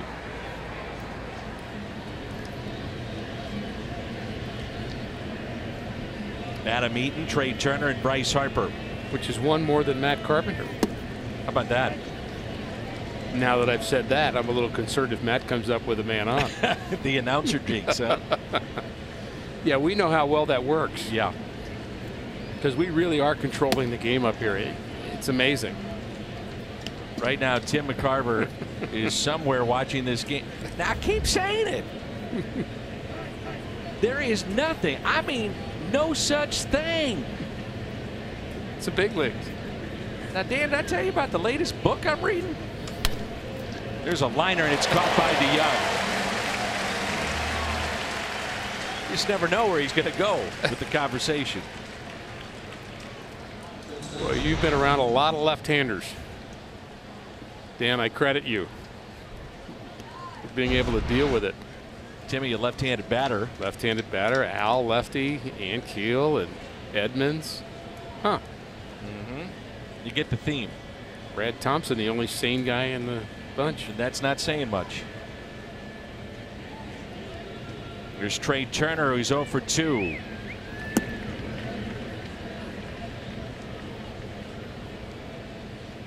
Right now, Al is over there punching a wall, if not Jim Hayes. There's frustration in this conversation.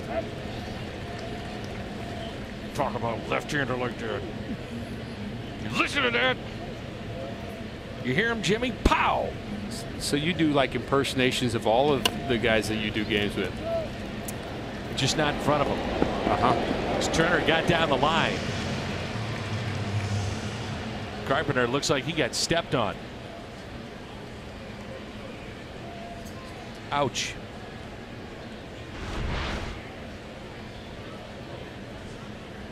Turner was just flying down the line. I think Matt was a little surprised. Maybe he's on top of the base. Maybe they caught their toes. Just the edge of the toe. And he says he's all right. Gives a thumbs up. 2 outs and nobody on for Bryce Harper. So that's the Turner I was talking about, Danny, getting down the line. He was flying down the line. Made that close.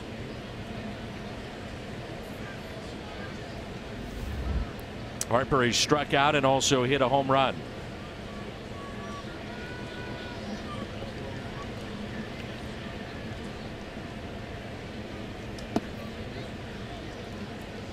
Nissan drive of the game, a curveball, and of his 29 home runs, that's only the 3rd home run hit against a curveball this year by Bryce Harper.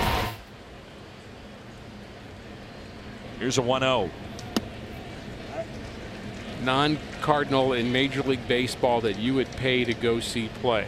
Your answer would be? The man at the plate. I knew that. That's why I asked you. Something special may happen when he's on the field.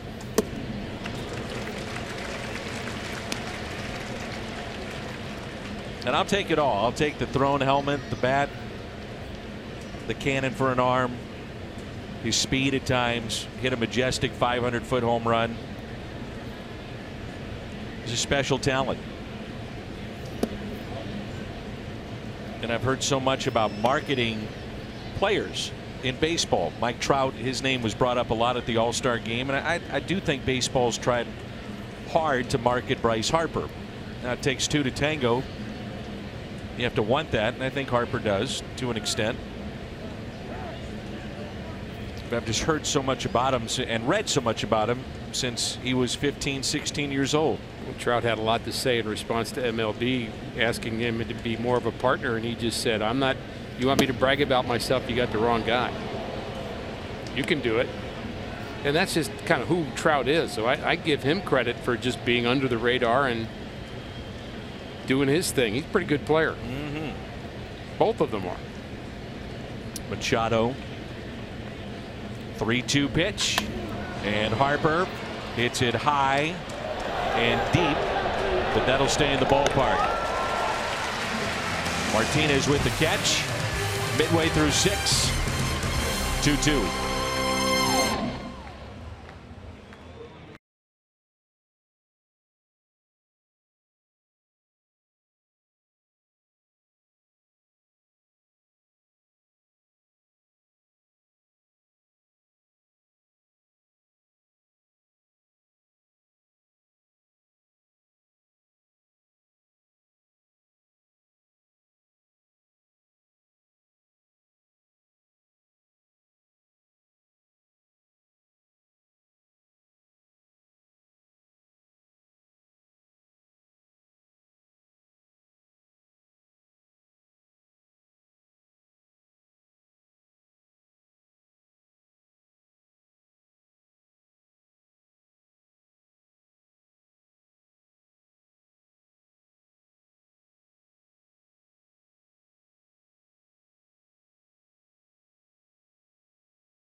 Baseball is brought to you by Budweiser.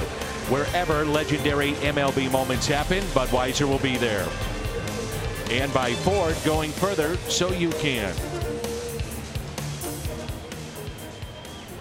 Just to kind of give you a little, let's finish our thoughts on Harper and Trout, Machado. I look at it this way, Ricky. If someone makes me stop when I'm watching a game, doing what I'm doing, and solely focus on them, those are the kind of players that to me are transcendent. He's one of them.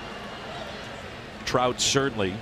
I'll go home and watch late West Coast games, and if he's playing, make sure and watch him. I love to see Albert Pujols still.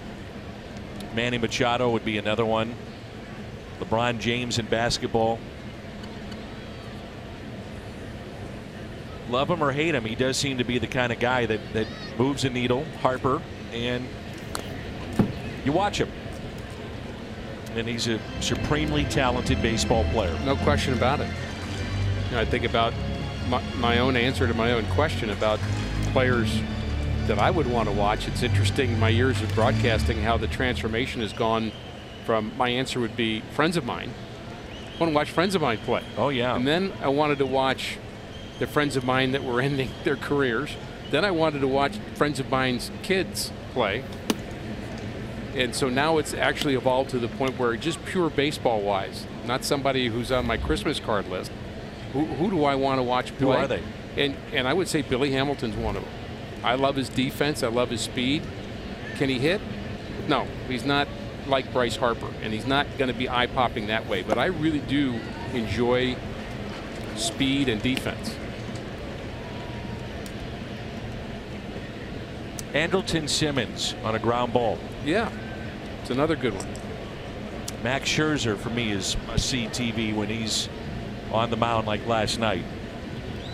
Nolan Arenado and what he can do at third base is must-see TV. I have to say Aaron Judge would be in that. Yeah, Stanton too. Yeah.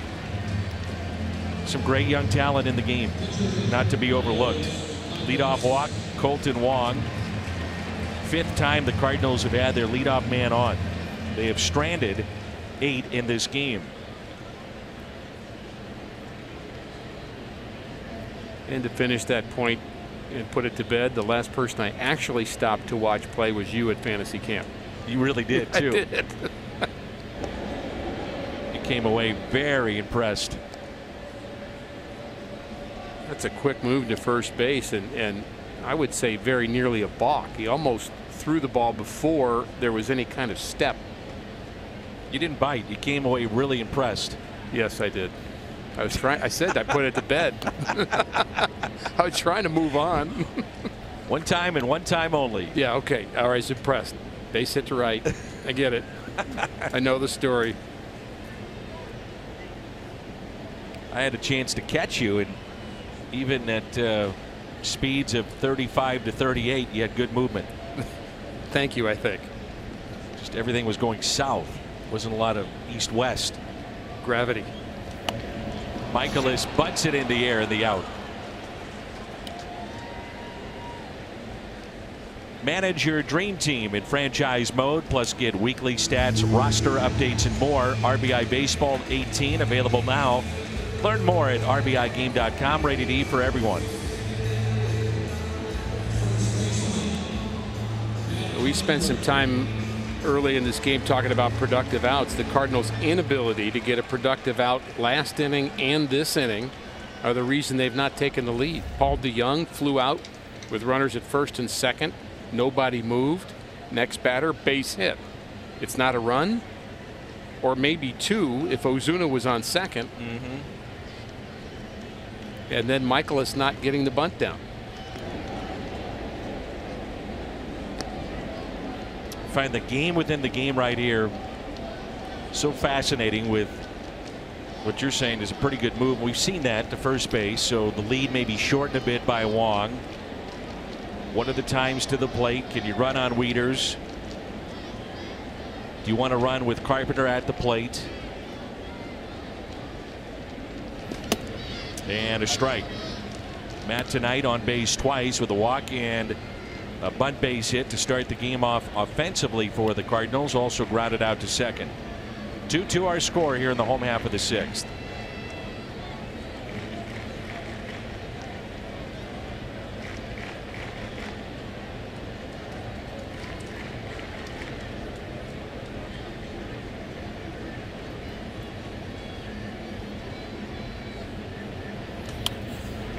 Oh, 0-2 and a good cut.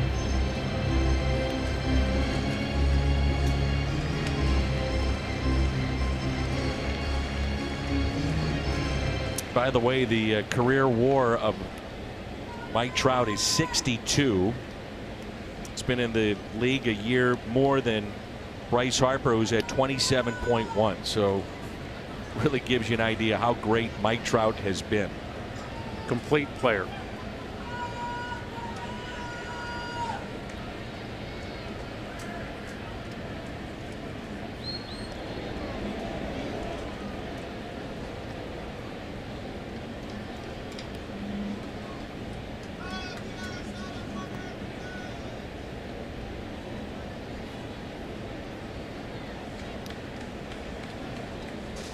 Albert Pujols for a decade in St. Louis was must-see TV. And we got to see it every day.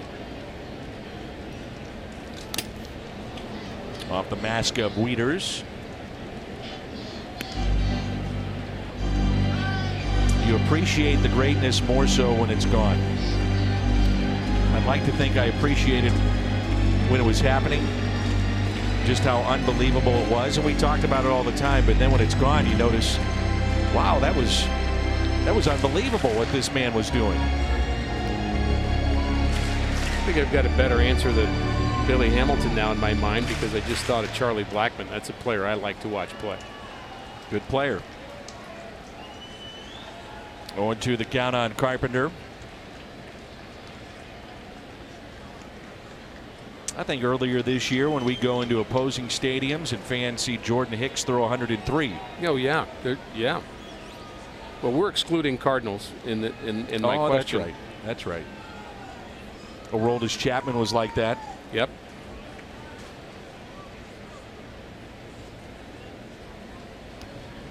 A shift on the right side of the infield. 0-2 pitch. Wong is running. Carpenter goes that way, and it's going to turn into 2. Throw to first. Zimmerman steps on the bag and the double play. Cardinals have hit into 3 double plays tonight.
Top of the 7th, and we check in again with Erica Weston. Dan, you guys were mentioning early in the broadcast how fun it is watching Harrison Bader play, and his teammates agree, calling him all weekend an elite center fielder. Mike Schilt emphasizing his preparation. I spoke with Bader earlier today. He says it's particularly in parks that he hasn't played in. He'll go out there early, take some balls off the outfield wall, get a feel for the depth out there, the warning track. But as far as the success that the team is having as of late, he says he had no idea the team was 2.5 games back of a wild card. He says it's about living in the bubble, chasing whatever that may be. But if we go there, we play for the type of baseball they know that they are capable of, and they won't have to pay attention to anything like that. Dan? You stay in the now, don't you, Ricky? Yeah, and I think that goes along with just the positive thoughts we were talking about earlier. And you can get overly wrapped up in what everybody else is doing or what everybody else is saying. Just do what you're doing. And I think calling it a bubble is not a bad phrase for what this life is like anyway, Dan. 14th time, by the way, that Miles Mikolas has pitched into the 7th inning, most on the team. We're tied 2-2. He's only allowed 3 hits. Cardinals about hit the Nationals 10-3, but Washington has left 1 on base. The Cardinals missed opportunities in this game with 8. They've hit into 3 double plays.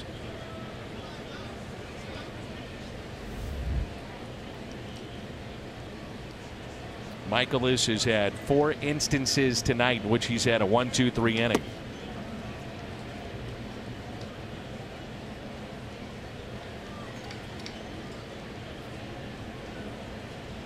Two and 2 the count. Pitch count at 89. Fought off and line foul. He's done this a bunch of times, including his last start, where he just hangs around, gives up a couple of runs, maybe gets deep into the game, as you mentioned, and then something happens late. He ends up being the winning pitcher in the game. And regardless of whether the team does that behind him, he's giving you a chance to win. That's his primary job, not to get the win for himself, but to give the team a chance to win. Full count. 7th 3-ball count, which is a bit unusual for Mikolas, such a control pitcher, and yet he has not walked anybody. 3-2 pitch. Ooh, doesn't get the call on the outside corner, and a leadoff walk to Rendon.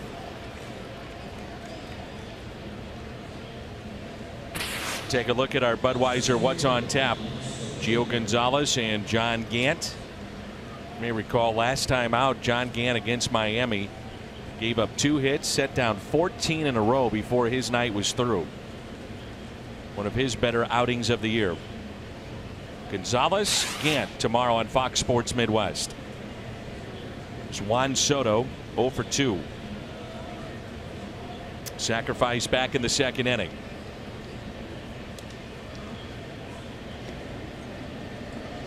Before that walk, the Nationals with 3 base runners, and 2 of the 3 came around to score.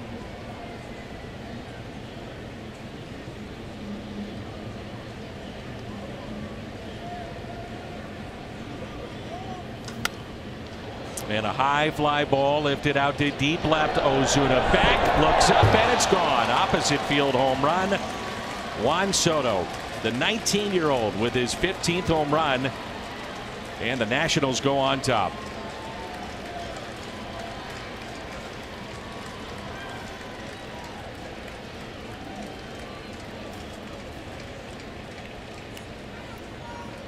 That is some opposite field power.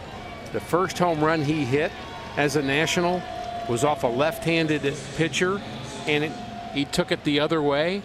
And you've got to have big time power to do that. Look at the extension, the power, the carry,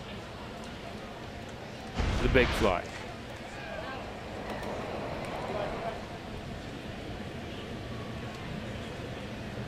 Here's Ryan Zimmerman and a strike. Dakota Hudson was up, and now Webb, lefty who was ejected in the ball game yesterday in Kansas City in the 9th inning. 0-2.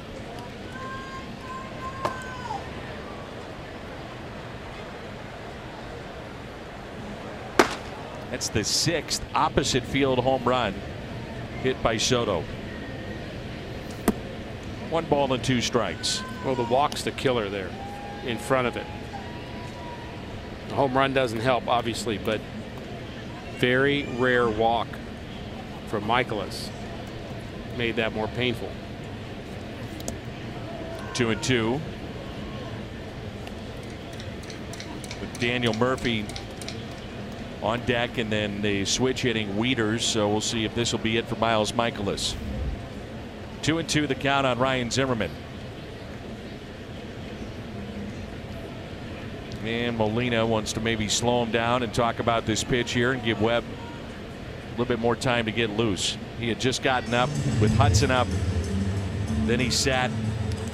More times than not, you'll see Hudson come in, game tied, or the Cardinals in the lead. So I asked Brian Eversgerd, the Cardinals bullpen coach, how many pitches, and I know what the answer is 30 years ago, but it evolves and it changes, but it really hasn't. How many pitches does it take for your relievers to get ready? And he said 15 to 18. And normally good to know 2 or 3 batters in advance, 2 at least, and with some stalling, and 3 optimally. Starters are throwing 35 to 40 pitches to warm up for a game because they're doing more long toss prior. Used to be you'd throw 50 or so in your warm up tosses. Mikolas throws more than any of the other Cardinals starters. When he's thrown his last warm up toss, he looks over at the clicker, and almost always it's right at 40 or 41. And a strikeout from Mikolas. That's number 4 tonight. Plaza Tire Service, Fox Tracks. Good slider down the way, perfectly located. Now you might say, Dan, why does that matter, what I just said about number of pitches? Well, a manager has to know that to be sure that he gives his relievers enough time. But you don't need to give them too much time either. They don't need to be just standing there. So how long does it take to throw 15 to 18 pitches? A couple of batters. That should be enough to get hot to come in. Murphy pops it up. Shallow left field. The shortstop DeJong.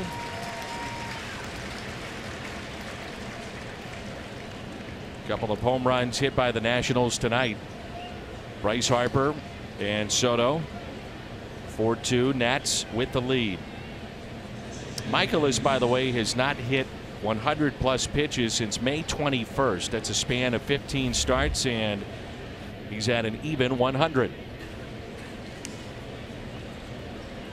Final batter of the night right here, more than likely, Matt Wieters. 0 for 2.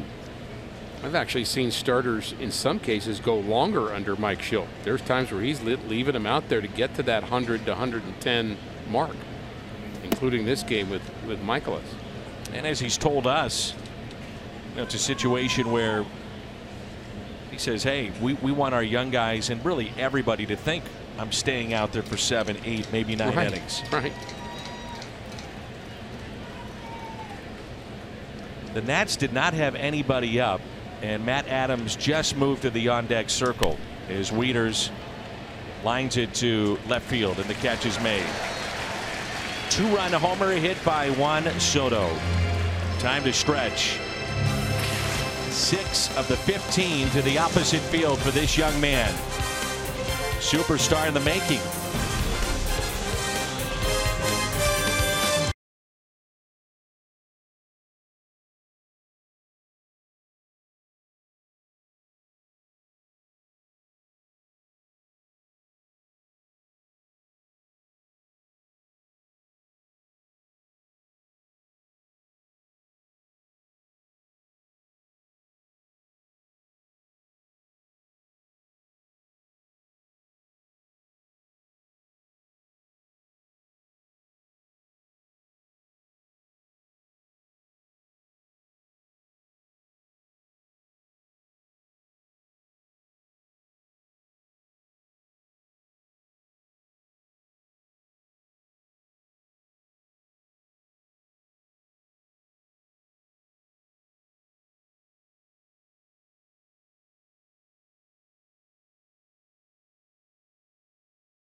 Gateway Honda home run inning. Cardinals hit a home run. The Gateway Honda dealers donate $1,000 to the Make-A-Wish Foundation of Missouri.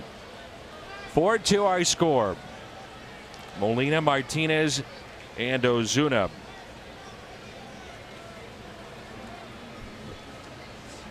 You mentioned at the time it might be your game. Suero came in, bases loaded, Bader up, and got a 1-2-3 double play. And he's still in the ball game, and now it's a 4-2 Nationals lead. It was a key moment of the game. It just hasn't gone the Cardinals' way since then, and the Nationals just have a better ratio. 4 runs, 4 hits. And the Cardinals have 2 runs, 10 hits.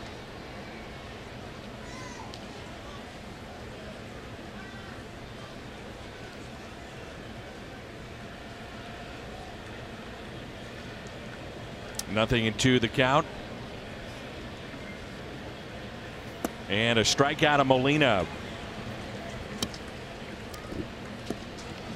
Dan, that's just the second Cardinal strikeout in this game. They've had their base runners. They're putting the ball in play. I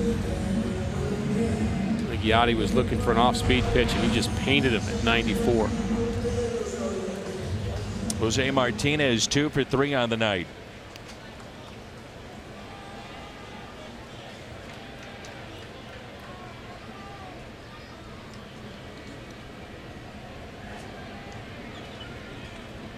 One out and nobody on. And a strike to Jose. Suero has faced 5 batters, and yet he's recorded 6 outs. Got the double play.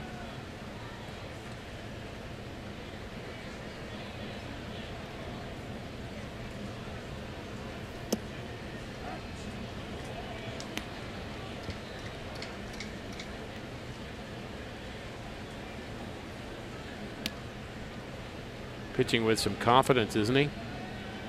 Attacking the strike zone. And a pitch in the dirt, 1-2.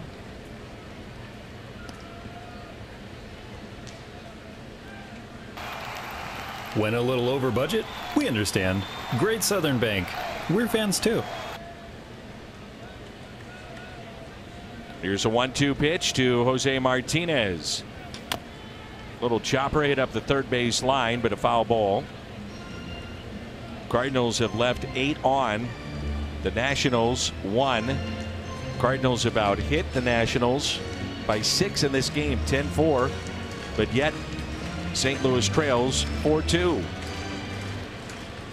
Crowd of 37,197 tonight, 37197.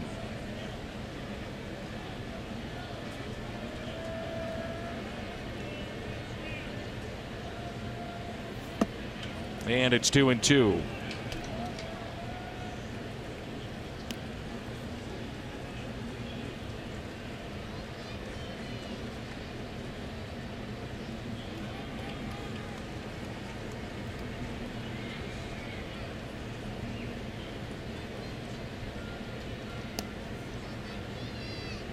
The 2-2 pitch.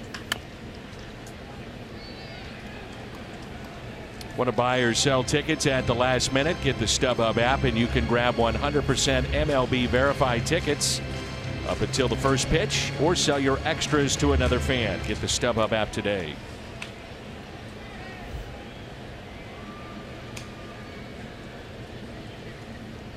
Two and two the count.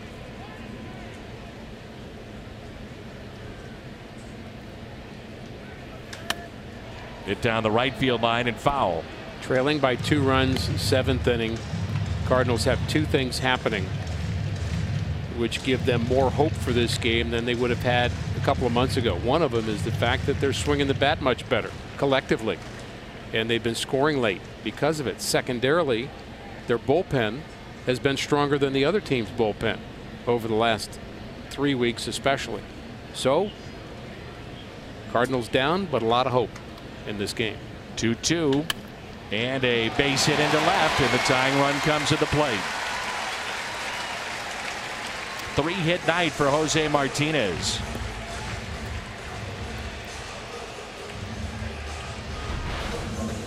Waited for the pitch that he could handle. There were some good pitches that he just fouled off or took. Good at bat for Jose. Nationally leading 14th 3-hit game of the season for Martinez, and now Marcell Ozuna. RBI single to left back in the first, fly to deep right, and also single to right. And this will be a double switch coming up for Dave Martinez.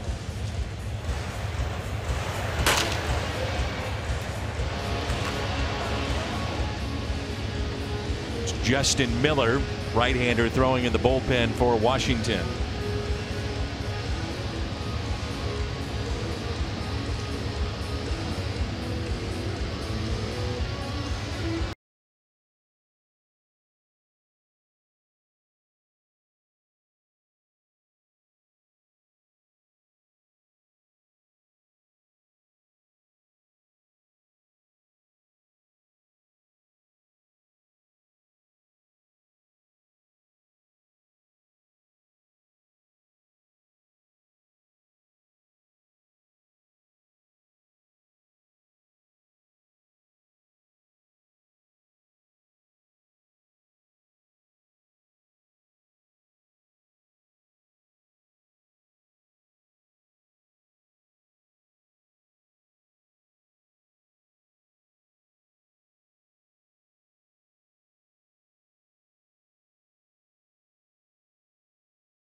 T-Mobile, this date in Cardinals history, 3,000 for Lou Brock.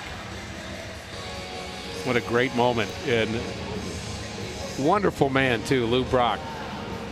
The best. Anybody that knows him loves him, and that is such a key moment. 3,000 hits.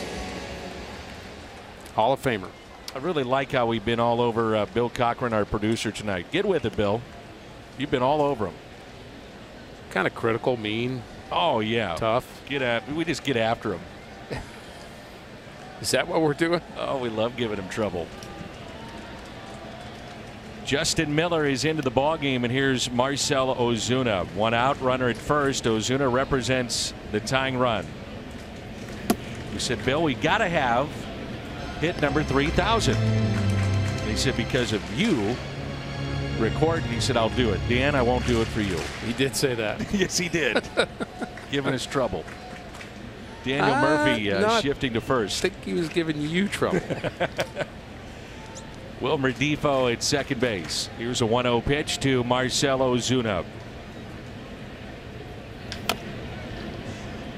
Defoe had an error in the ball game last night, and a lot of things not going late the way of the Washington Nationals in that ball game. Matson, after the game, said that he just didn't feel right.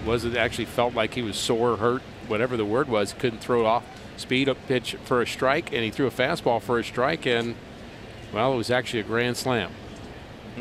So they are fresh off the Nationals bullpen is a bad experience. We'll see how they handle tonight. Here's a 1-1. Oh, that's off of Miller to the third baseman, and a force play at second base. Ozuna couldn't hit that ball any harder.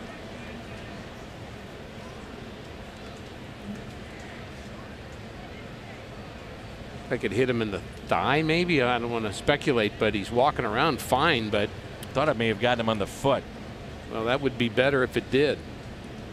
Yeah, he's pointing to lower than his thigh.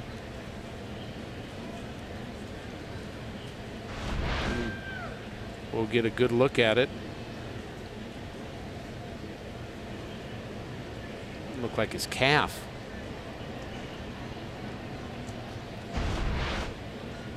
That had kind of a thud sound to it, Dan. That hit it square too. That was not a glancing blow. I got to believe he's going to be swelling up here pretty quickly.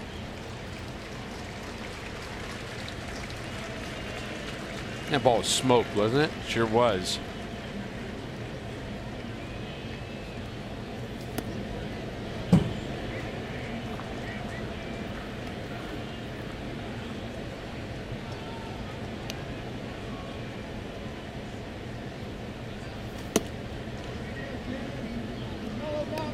It was 108 miles per hour off the bat.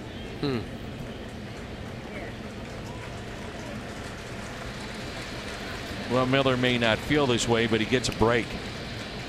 I mean, that ball's in center field. You've got potentially runners at first and third, more than likely first and second. There's no question that's a break. That was ticketed to center field. There was nobody going to catch that ball, and he wasn't trying to.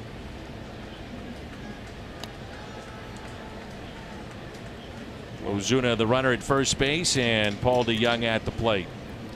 Only Cardinal without a hit tonight. He'd love to change that.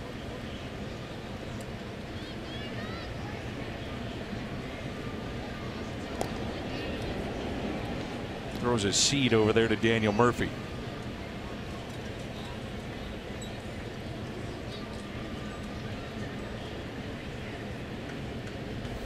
Outfield deep, straight away for DeJong.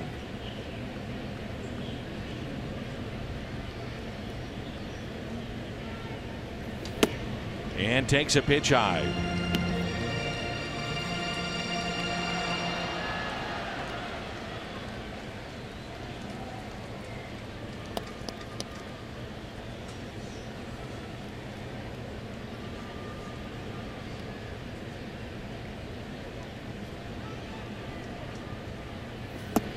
Two and 0.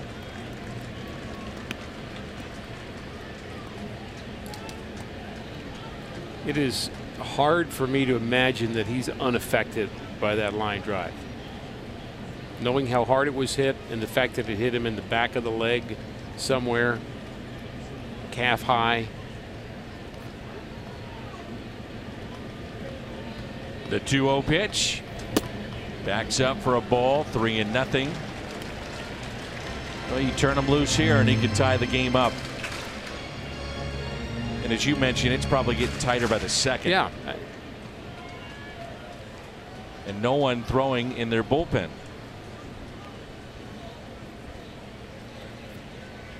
A 3-0 pitch now to Paul DeJong.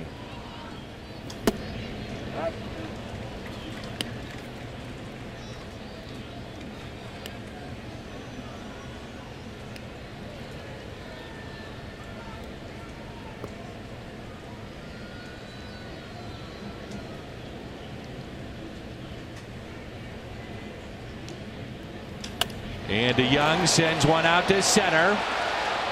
Harper near the track, and the catch is made. Miller limping off the mound.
Folds in. Mom, he won't share. That guy right there, he is content. You must share. Negotiating going on there. High level. And she is tired of it. There you go. See, it's not that big a deal. Just give me a little bit. Come right back to you. And Dad's saying, what am I going to do? What do you want from me? Boy, have we seen that play out. Oh, yeah. Everyone has. Tyler Webb, Wilmer Defoe, and the first pitch taken for a ball. A flute with no holes, Ricky, is not a flute. A donut with no hole is it's a Danish. Great Ty Webb. Is that one of his lines? Hyundai pitch arsenal. Fastball, slider, and changeup.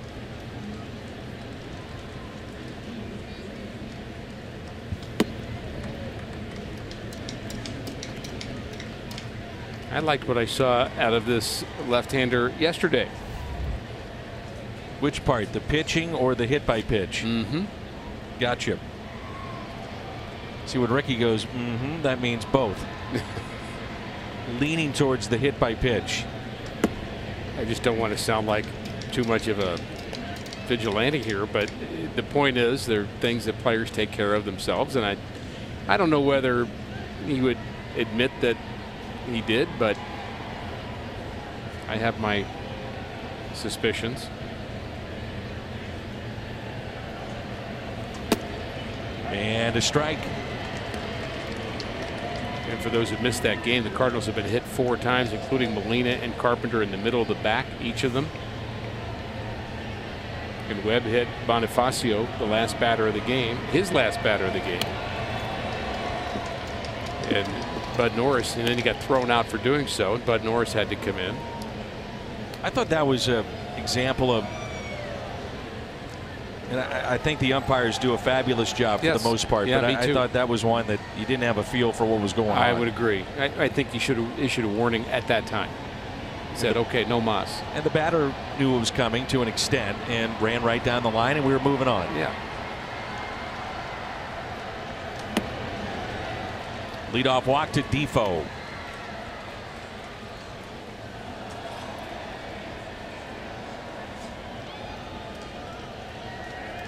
Top of the lineup in Adam Eaton.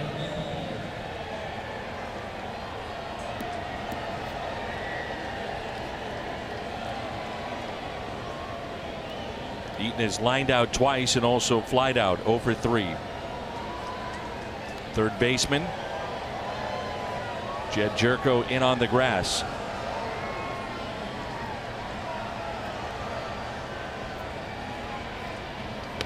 Drops down a bunt, and that will roll foul. Wave has started here at the ballpark, and you know that puts a smile on the face of Jim Hayes. I can't ever tell because he always has a smile on his face. You haven't been around him enough.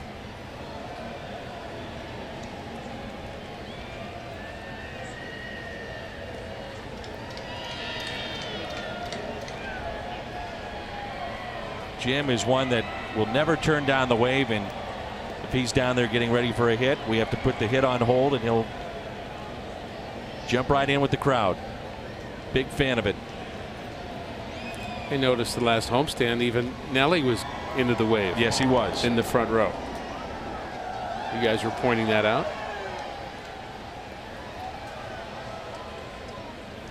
Oh, 1 the count on Adam Eaton. 4-2 our score here in the top of the 8th.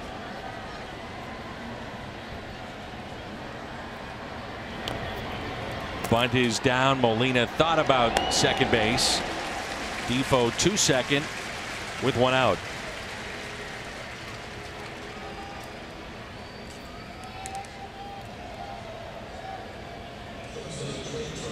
Brings in Trey Turner 0 for 3. Dave Martinez clearly thinking that this extra run is critical. 2-run game, 3-run game would have a different feel to it. And trying to manufacture something here with Eaton bunting.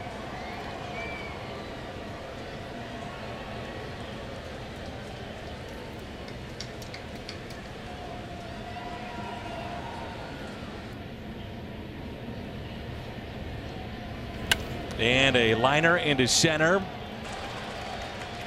Bader's throw cut off by Carpenter, and you could see Defoe.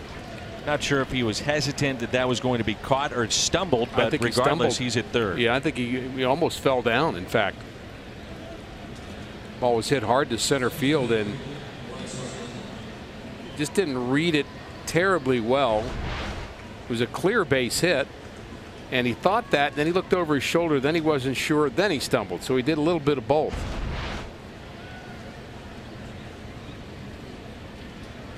Brings in Harper, who has struck out, hit a solo home run, and fly to right.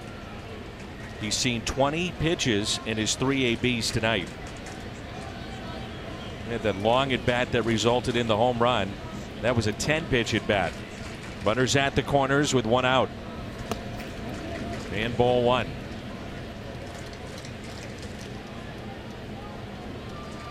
Boy, it's a tough guy to pitch to with the infield in, isn't it? Big time. Nobody up and throwing at the moment for the Cardinals. Lined. DeJong steps on the bag. Double play.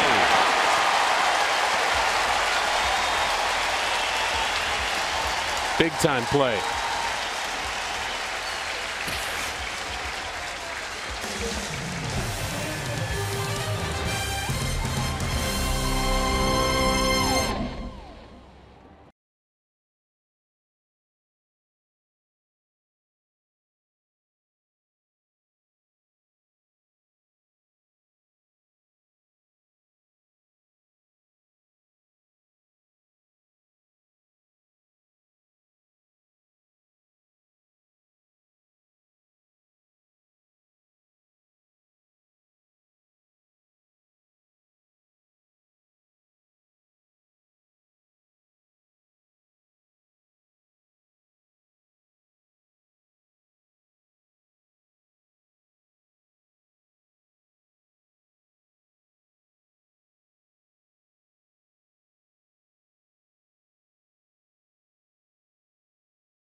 The purchase of a special theme ticket.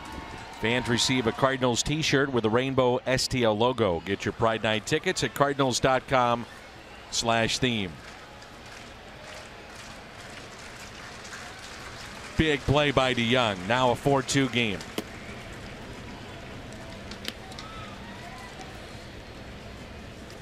Jed Jerko has been hit by a pitch. Grounded to second and a single to right. Are you surprised to see Miller back out there? A little bit.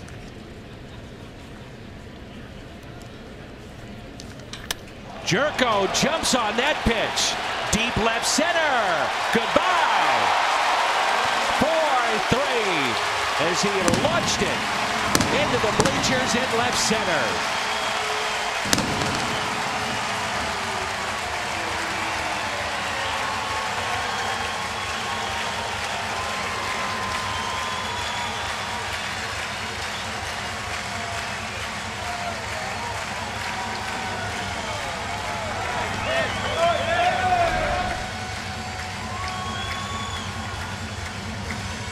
Middle in. Turns on it.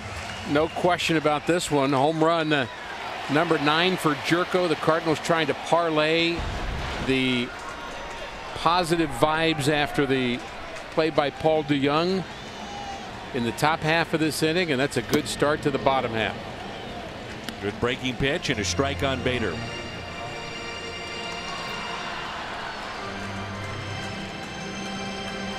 Harrison Bader, one of the key at bats tonight.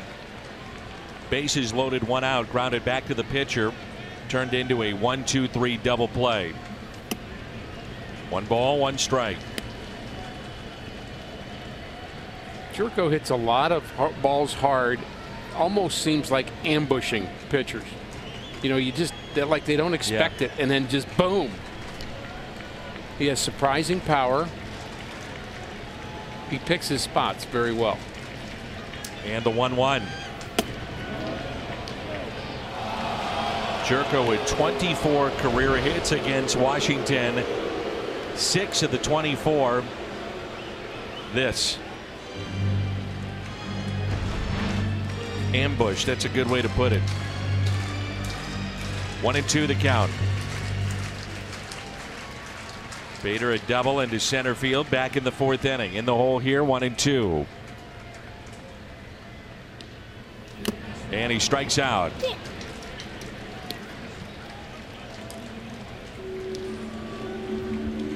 Miller came into the ballgame, faced Ozuna, took a liner off his calf. Turned out to be an out. It went off of him, then to third. Then he got DeJong to fly out to center. The home run by Jerko to start this inning. Strikeout of Bader. Here's Colton Wong with Greg Garcia at the on-deck circle.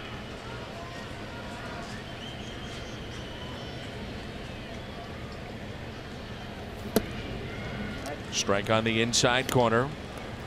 Mike Myers and Bud Norris up. Norris up.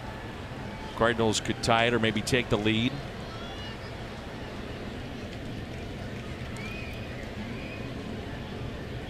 Wong on base twice with a single and a walk. And now a base hit. Tying run at first base. Go ahead run comes to the plate.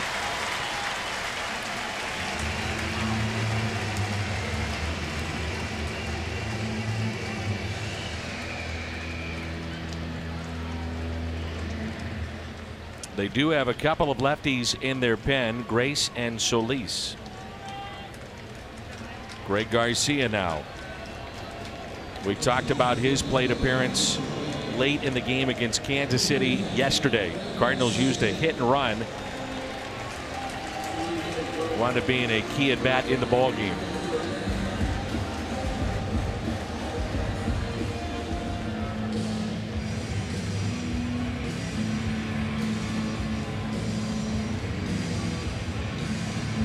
Sammy Solis coming on for the Nets.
game for the Nats. 4-3 our score. The Cardinals pull back Greg Garcia after he was announced. They'll pinch hit Patrick Wisdom, who had 2 hits in his major league debut yesterday. Chevy called to the pen.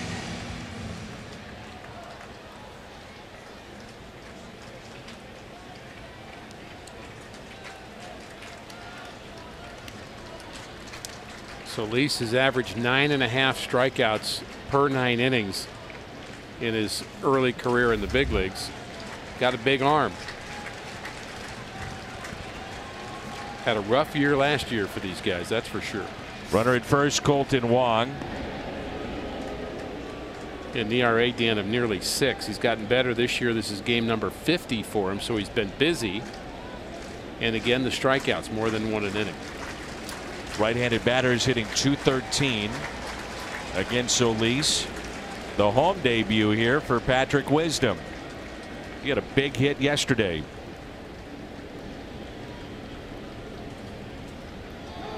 And time called.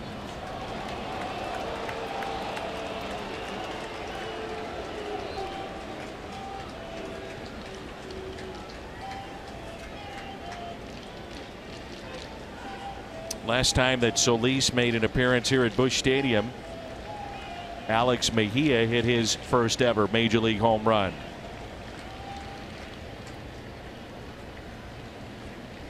And Wisdom pulled it foul. Yesterday, the infield hit. First ever major league hit for Patrick after so many minor league games. And then he tied it up. This base hit.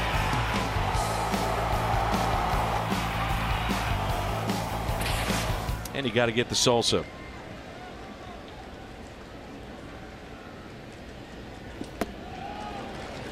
A ball and a strike. So here's your locker. Here's your uniform. This is the clubby. And if you get a base hit, you got to do this salsa thing. I think that's the progression of things you tell a young rookie when he comes to the big league. I think number 2 is here's your locker, go eat the salsa. Yeah, right. Guys are pushing you in the kitchen. Make sure you get some. The 1-1 fouled back. Got a pitch he could hit there too. Very similar swing to the base hit that he had yesterday. Just trying to drive that ball into center field. He kept his hands back, tried to push it into right center. Just got off it a little bit. Got to wonder, Rick, if this is the matchup that Mike Schilt was playing for, knowing if he sent Garcia up, they go to get the lefty and then counter here with Wisdom. Maybe they like this matchup some way, somehow. I think he was willing to do it. 2-2. Matt Carpenter at the on-deck circle. And again late. Tight ball game. We've had a lot of these here recently.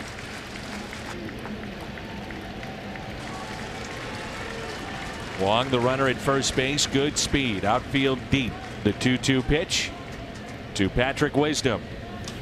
Base hit into right. Wong to second, and he'll stop there. Runners at first and second, and Carpenter coming up. There's your salsa. And there's a hitter that has made an adjustment over the last year to become a big leaguer, to not strike out so much and put the ball in play. And that's what he does. Base hit the other way. Was hit too hard for Wong to go from first to third, and a charging right fielder made sure of that.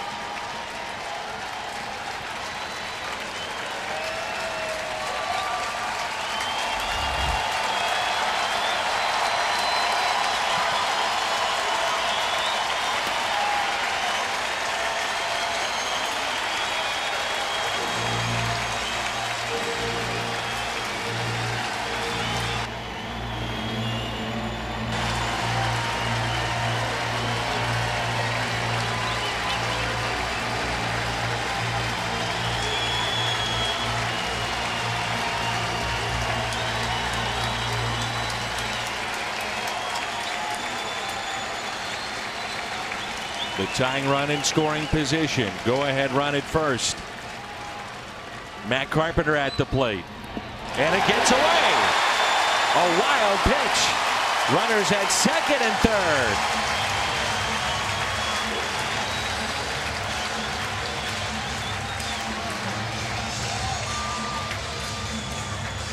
What do you think about walking now Carpenter with first base open?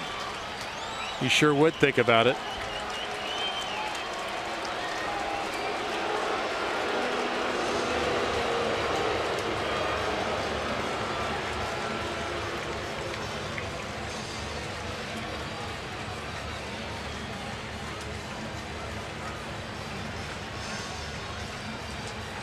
I'm sure those two are talking about that scenario right here. Maybe Lilly saying one pitch, see if he'll chase, change the at bat. If not, we fall behind. Deal with Molina. 15 walks in 34 innings for Solis. I'd be hesitant to load the bases and trust his control. Good point. This big crowd ready to erupt. But it might be the right-hander anyway. Greg Holland throwing in the Nats bullpen. I don't think you'd want him in with the bases loaded with his lack of control this year. Something to think about.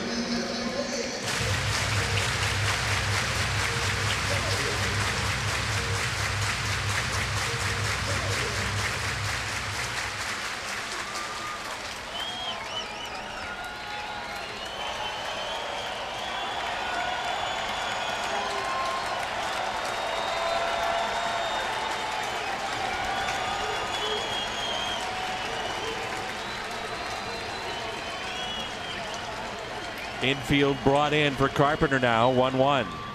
Carpenter with a drive into left center at the wall. Gone! It's gone! 3-run homer. Carpenter. Wow! Wow!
On number 33. This place exploded, and they haven't stopped.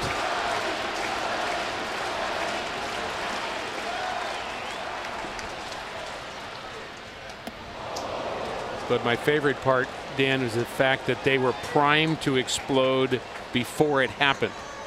This place was very energetic with Carpenter at the plate. He hits the home run. The emotion that he showed running around the bases is more than I've maybe ever seen from him. And it was more than the moment. It was the crowd with him at that moment. Greg Holland into the ball game.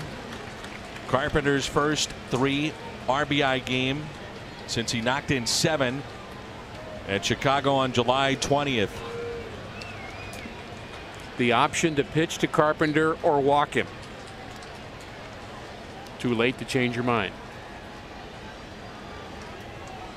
And you mentioned it, the lack of control for Solis. I'm not sure you'd want to turn the bases loaded situation over to Holland. We've seen firsthand his issues. And the 0-2 pitch to Yadier Molina.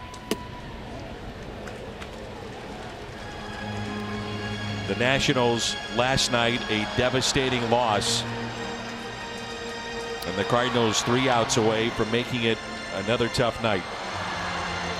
It illuminates a manager's difficulty when your bullpen's not going well of what decision to make. They're not easy when your options aren't good. A liner, and it's caught by Defoe.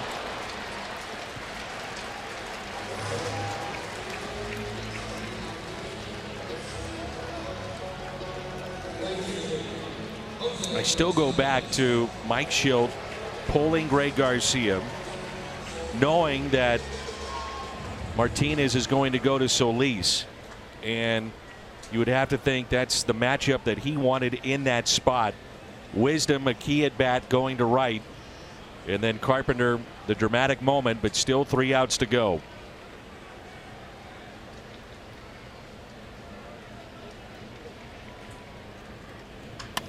And that's a base hit. Jose Martinez keeps on hitting. Martinez 4 consecutive hits after striking out his first time up.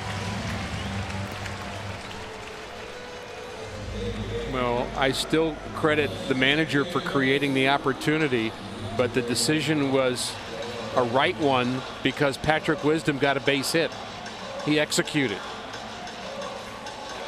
So you give your players a chance, you make the best decision you can, but the players still got to get it done. It's their game. Coaches, managers, the rest of us are just enjoying what they can do. So 2 outs and a runner at first, and this is pulled. Rendon gets up. What a play to rob Marcell Ozuna. If you love baseball, what an inning. The strategy, the moments, and these plays. Wow. Wow. Wow.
The Cardinals with 16 hits tonight and now a 6-4 lead. Adolis Garcia takes over in right field. The Chevy called to the pen. Bud Norris 22 of 25 in save opportunities. We heard the chants after the Carpenter home run of Yachty, and I thought it might be MVP for Matt Carpenter. Thinking the same thing in between innings. It's coming. What a terrific play, by the way, Rendon made on Ozuna to rob him. Ozuna should have a 4-hit night too, along with Martinez. But Carpenter, the hit we're going to remember.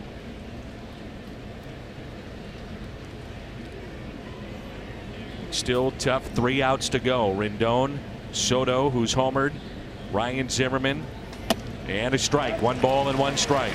Only 5 pitches by Norris yesterday, and he'd had 4 days off before that. He's very well rested, which is a product of what we were saying earlier about Mike Schilt going longer with his relievers, and he's kind of saving Norris for the right situations to use him. And there've been bigger leads late, and so Norris has sat down and others have finished games so he could be sharp for tonight. There's been so many turning points in this game, really on both sides. Soto, the opposite field home run, who, by the way, was just asked to move by Bud Norris and the umpire to go more towards the on deck circle. I've not seen that very often where a pitcher says, I want him over at the on deck circle. He did that with Soto. He just was sneaking over too, about 1 or 2 steps as you were saying that. Here's a 1-2 pitch to Rendon. Outside corner. Doesn't get the call, and it's 2-2. Cardinals trying to go to the season high mark of 9 games above 500 if they can hold on tonight.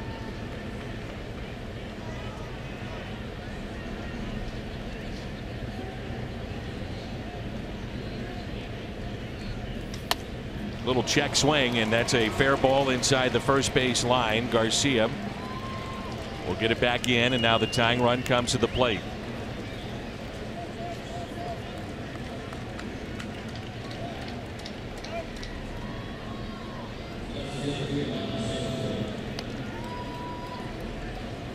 Juan Soto, 2-run homer back in the 7th inning. You thought at that point that's the turning point in the game. Then Harper up with runners at first and third. 1 out. Paul DeJong, a diving stop, turns into a double play. And it turned the other way. Jed Jerko, home run. Then the twists and turns from both managers and the matchups. And the Carpenter homer. And still a tough 3 outs to go. Well, you've got outs that are loaded with power. And there's power off the bench, too, for the Nationals, which includes Matt Adams. They also have Mark Reynolds, Michael Taylor on their bench. Here's a 1-0. What a rip this young man takes.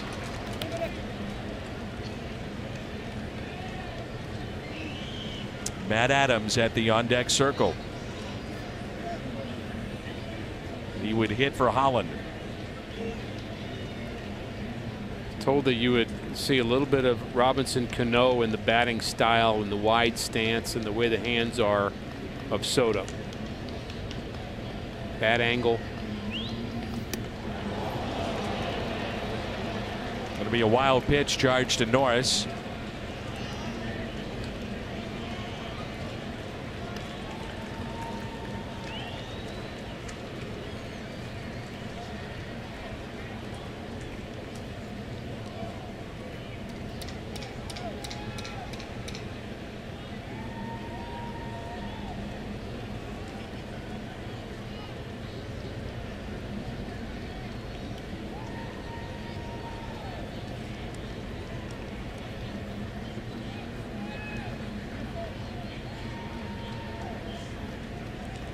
The 2-1 pitch to Soto with a runner at second base. 3-1. Well, the roller coaster is going in the other direction right now. Don't want to throw a cookie to Soto because we know he's got the power to tie this game with one swing, but you certainly don't want the tying run on either. So tough pitch selection and location both for Bud Norris here.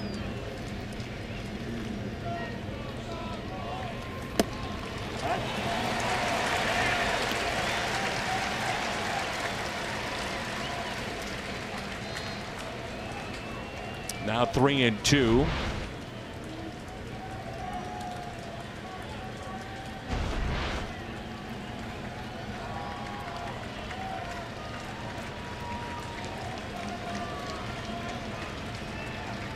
And a big pitch in this ball game coming up. That was called by Molina, the time.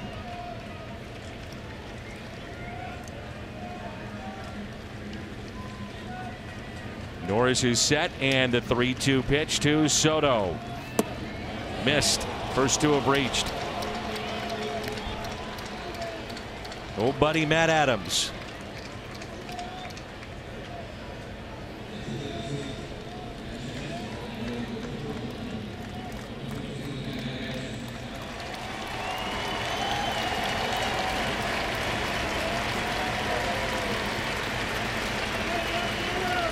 And even with Matt Adams representing the potential winning run, the fans give him a nice round of applause. And Yachty helps facilitate it.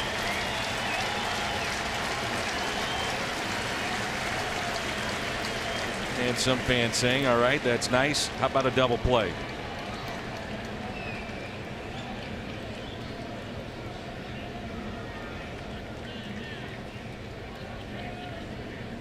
So the first two have reached against Norris, and Adams looks at a strike.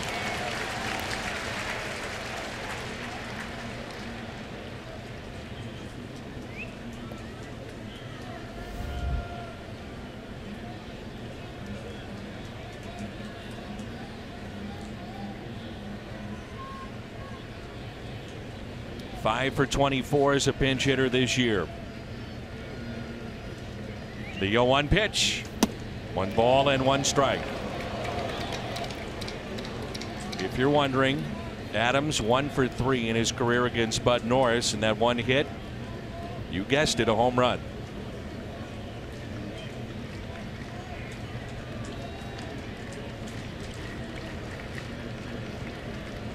This is all Bud Norris now. Time called.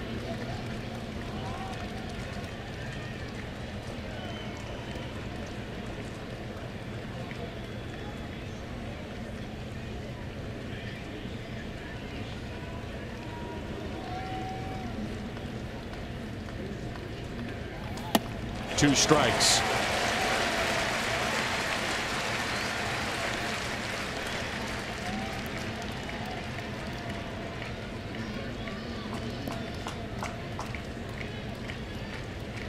Harrison Bader about as deep as you can play in this ballpark.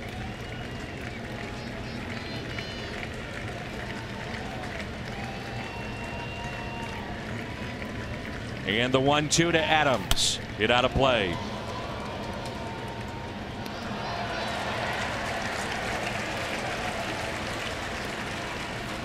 Dan, this has not been our largest crowd of the year, but this has been a great crowd. They have been energetic. They know that the Cardinals are different now. They waited around for the big moment. They got it. Now they're tense, appropriately so, in the 9th, trying to help on and spur on Bud Norris.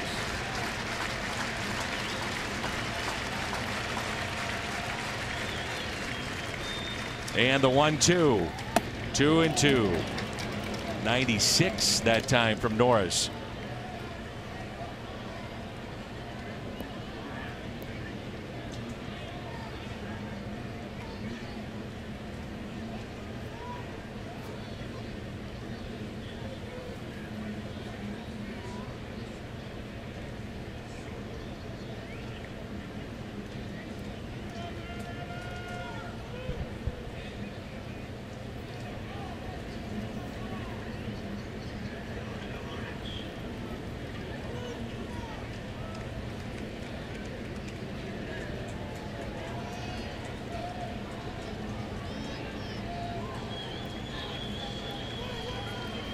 Boy, there's not much noise at the ballpark right now, Danny.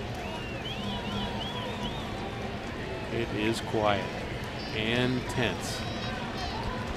The 2-2 pitch. Norris to Adams. Popped up.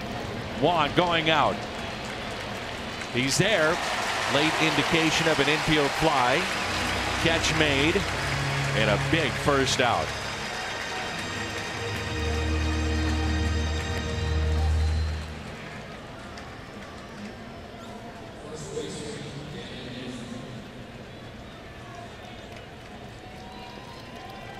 Here's Daniel Murphy. 0 for 3 tonight.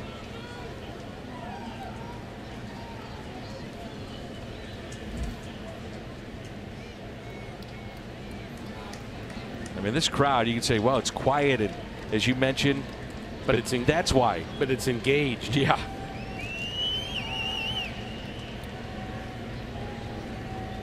Murphy lines it foul. Woo.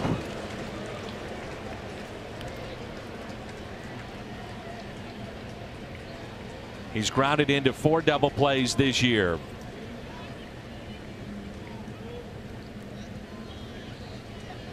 It is nail biting time, isn't it? Daniel Murphy 7 for 21. Couple of home runs hit against Bud Norris.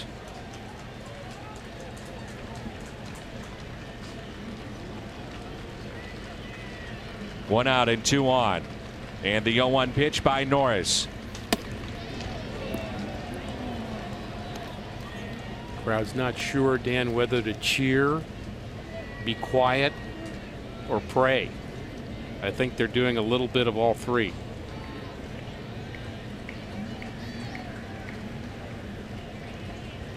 You can sense what's happening with this team and turning this thing around, and this would be a signature win in that turnaround. And now 2 strikes on Daniel Murphy, but still a long ways to go. Oh yeah.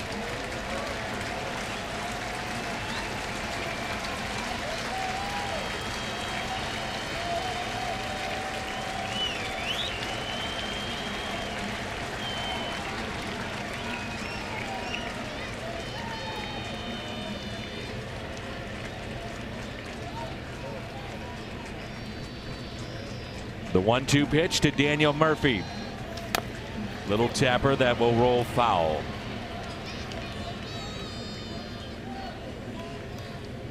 This late in the season for Washington, their perspective, such a brutal loss last night, and then tonight they have the Soto home run, and maybe that feeling, that winning feeling at the time, ripped away from them. And on the other side, the Cardinals seem to be pressing all the right buttons right now, but still 2 outs away. And the 1-2 pitch, Norris to Daniel Murphy. 2-2.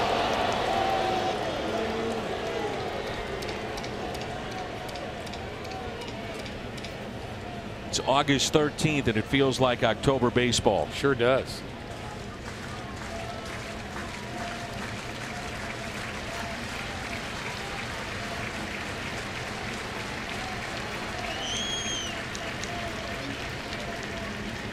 The 2-2 spoiled.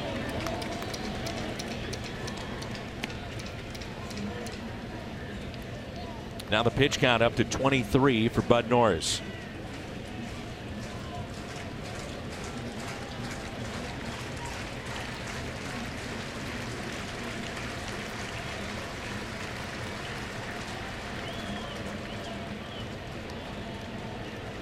And Molina wants to talk about this pitch. You know, at some point, if you're Mike Schilt at 23 pitches for Norris, you got to think about getting somebody up, not to bring in, but just in case, just to have that protection, I would think, just in case.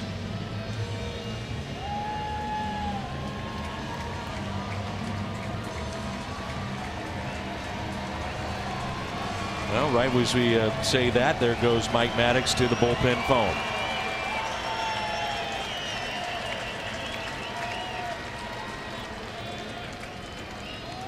Here's Dakota Hudson, so he starts to throw.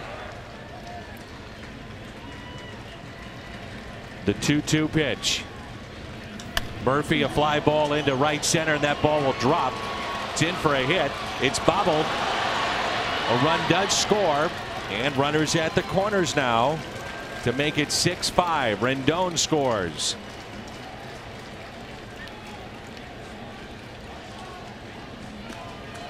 Daniel Murphy is one tough out.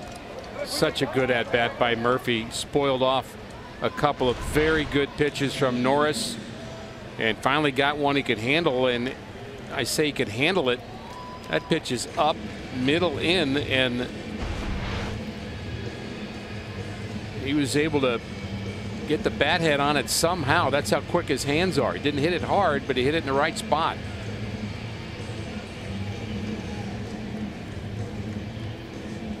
Matt Wieters at the plate is grounded into 4 double plays this year. He's had a tough year offensively, came in at .216. This has been his better side of the plate, both in power numbers and average. We'll see a pinch runner now coming in for Washington. That's Michael A. Taylor. So he'll run for Daniel Murphy.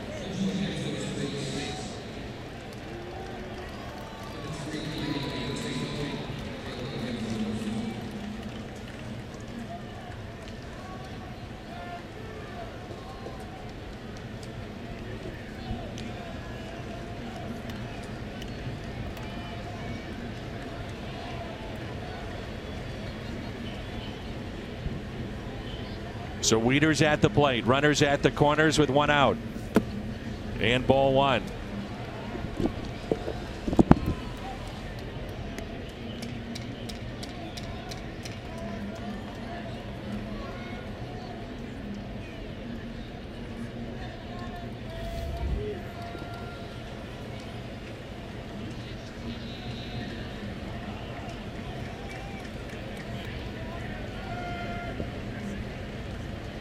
The 1-0 pitch. Norris to Wieters.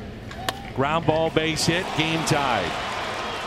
And Taylor on his way to third. The throw by Garcia gets away, but stays in play. Norris to second, not in time. Wieters will be in there safely.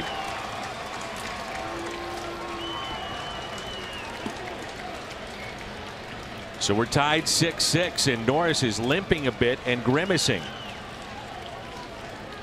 I'm not sure the Cardinals noticed that, and that'll be it. Mike Schilt will go to his pen here. He'll go to the right-hander, Dakota Hudson, and that'll be it for Bud Norris.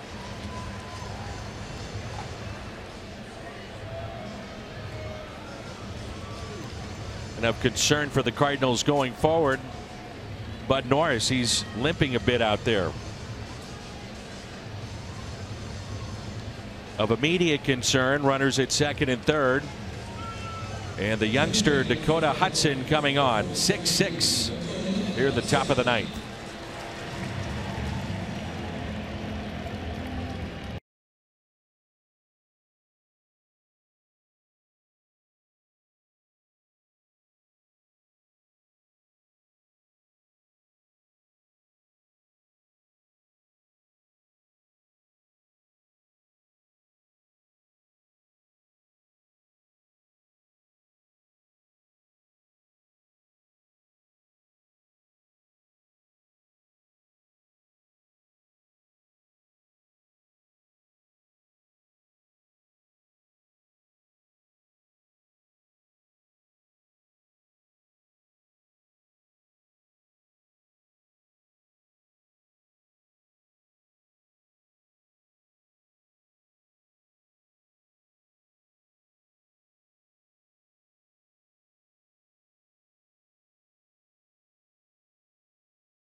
third, and he has struck out 4. Cardinals need a strikeout here. But Norris backing up third on this throw by Garcia. And the Cardinals lucky that ball did not get into the dugout of the Nationals. And unfortunate that the runner gets to second base, Wieters, to take the double play out of order. So Wilmer Defoe, who was part of a double switch, at the plate.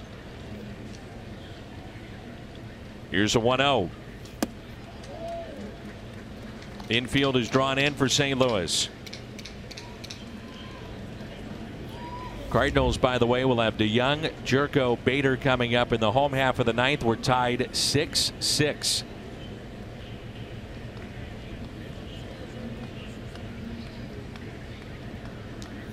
And a ground ball. DeJong looks back the runner, and a big out by Hudson. Boy, he gets ground ball after ground ball with that sinker. I'd like to see one more. It'll be Adam Eaton. 0 for 3 with the sacrifice.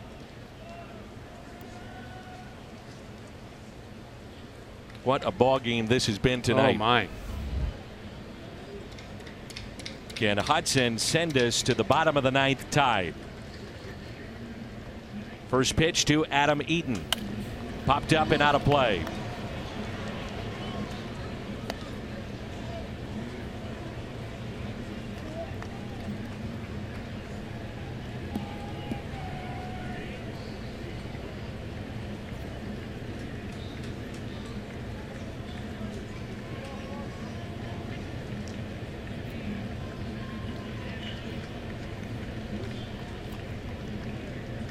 The 0-1 pitch by Hudson. Ooh, nasty breaking pitch. Nothing in 2.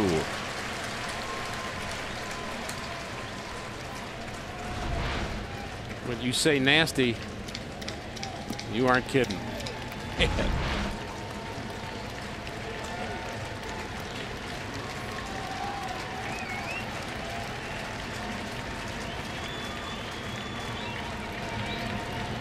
The 0-2 pitch.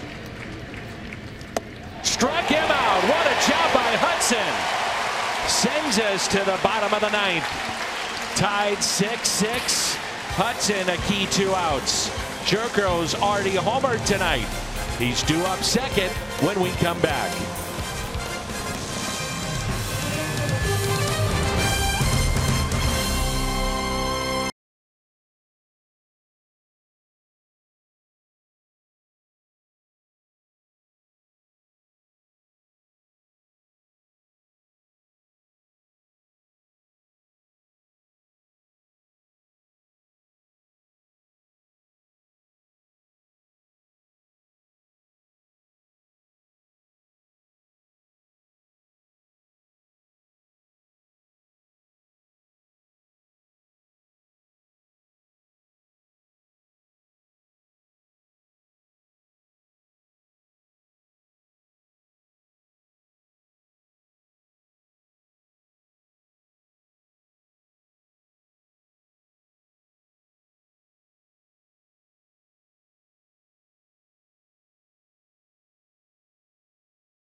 To play, but Norris giving up 2 runs in the top half. We are tied at 6. Paul DeJong will lead off for St. Louis in the bottom half.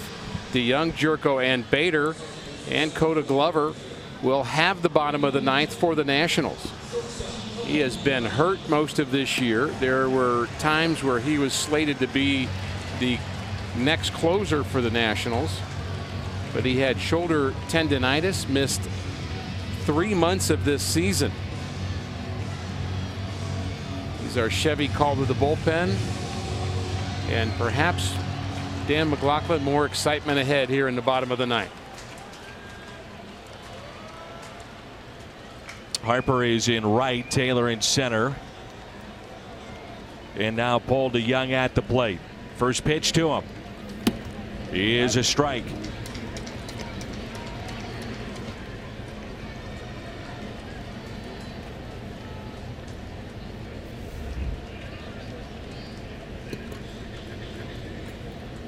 The 0-1.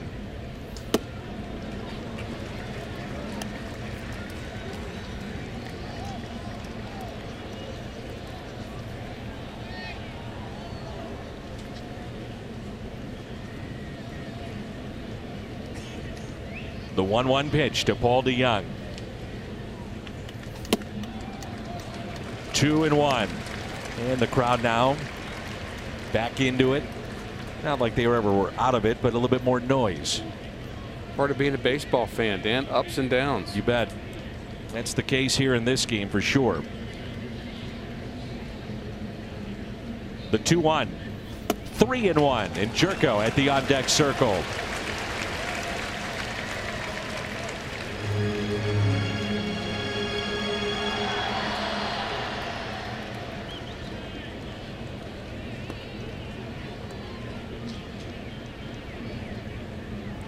He gets a fastball. Watch out. A 3-1 pitch. DeJong to left. Walk it off. You bet. He got the fastball. Good night. A walk-off winner for St. Louis in one of the most dramatic wins of the year. DeJong delivers.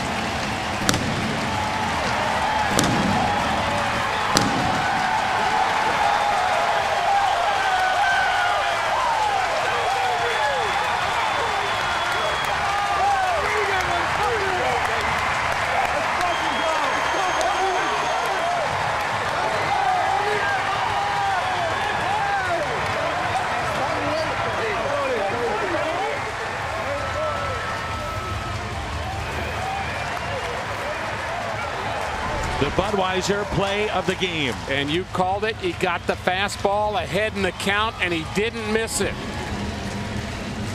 Paul DeJong, one of many heroes tonight. And I, like tens or maybe hundreds of thousands of Cardinal fans, can't wait for tomorrow night. Awesome. Awesome. It's been fun. Things are turning the right way. 9 games above 500 now. A season high. We go downstairs to Erica. Thank you, Dan. Paul, this team is playing on some kind of level right now. What were you looking for in that situation there? Oh, just any pitch I can handle. 3-1. I lost my voice from screaming all day. But yeah, this is our fight of our team. We're playing every game like the playoffs, and we pulled it out today. It was a fun one. You say this game it felt like the playoffs. Did this feel like October baseball to you? For sure. I think Carp's big moment, and then me picking up Bud there. I think that just shows we're pulling for each other, and we love playing as a team, so to keep riding that out. We saw it this weekend. You guys kept getting runs with 2 outs. You guys continue to battle.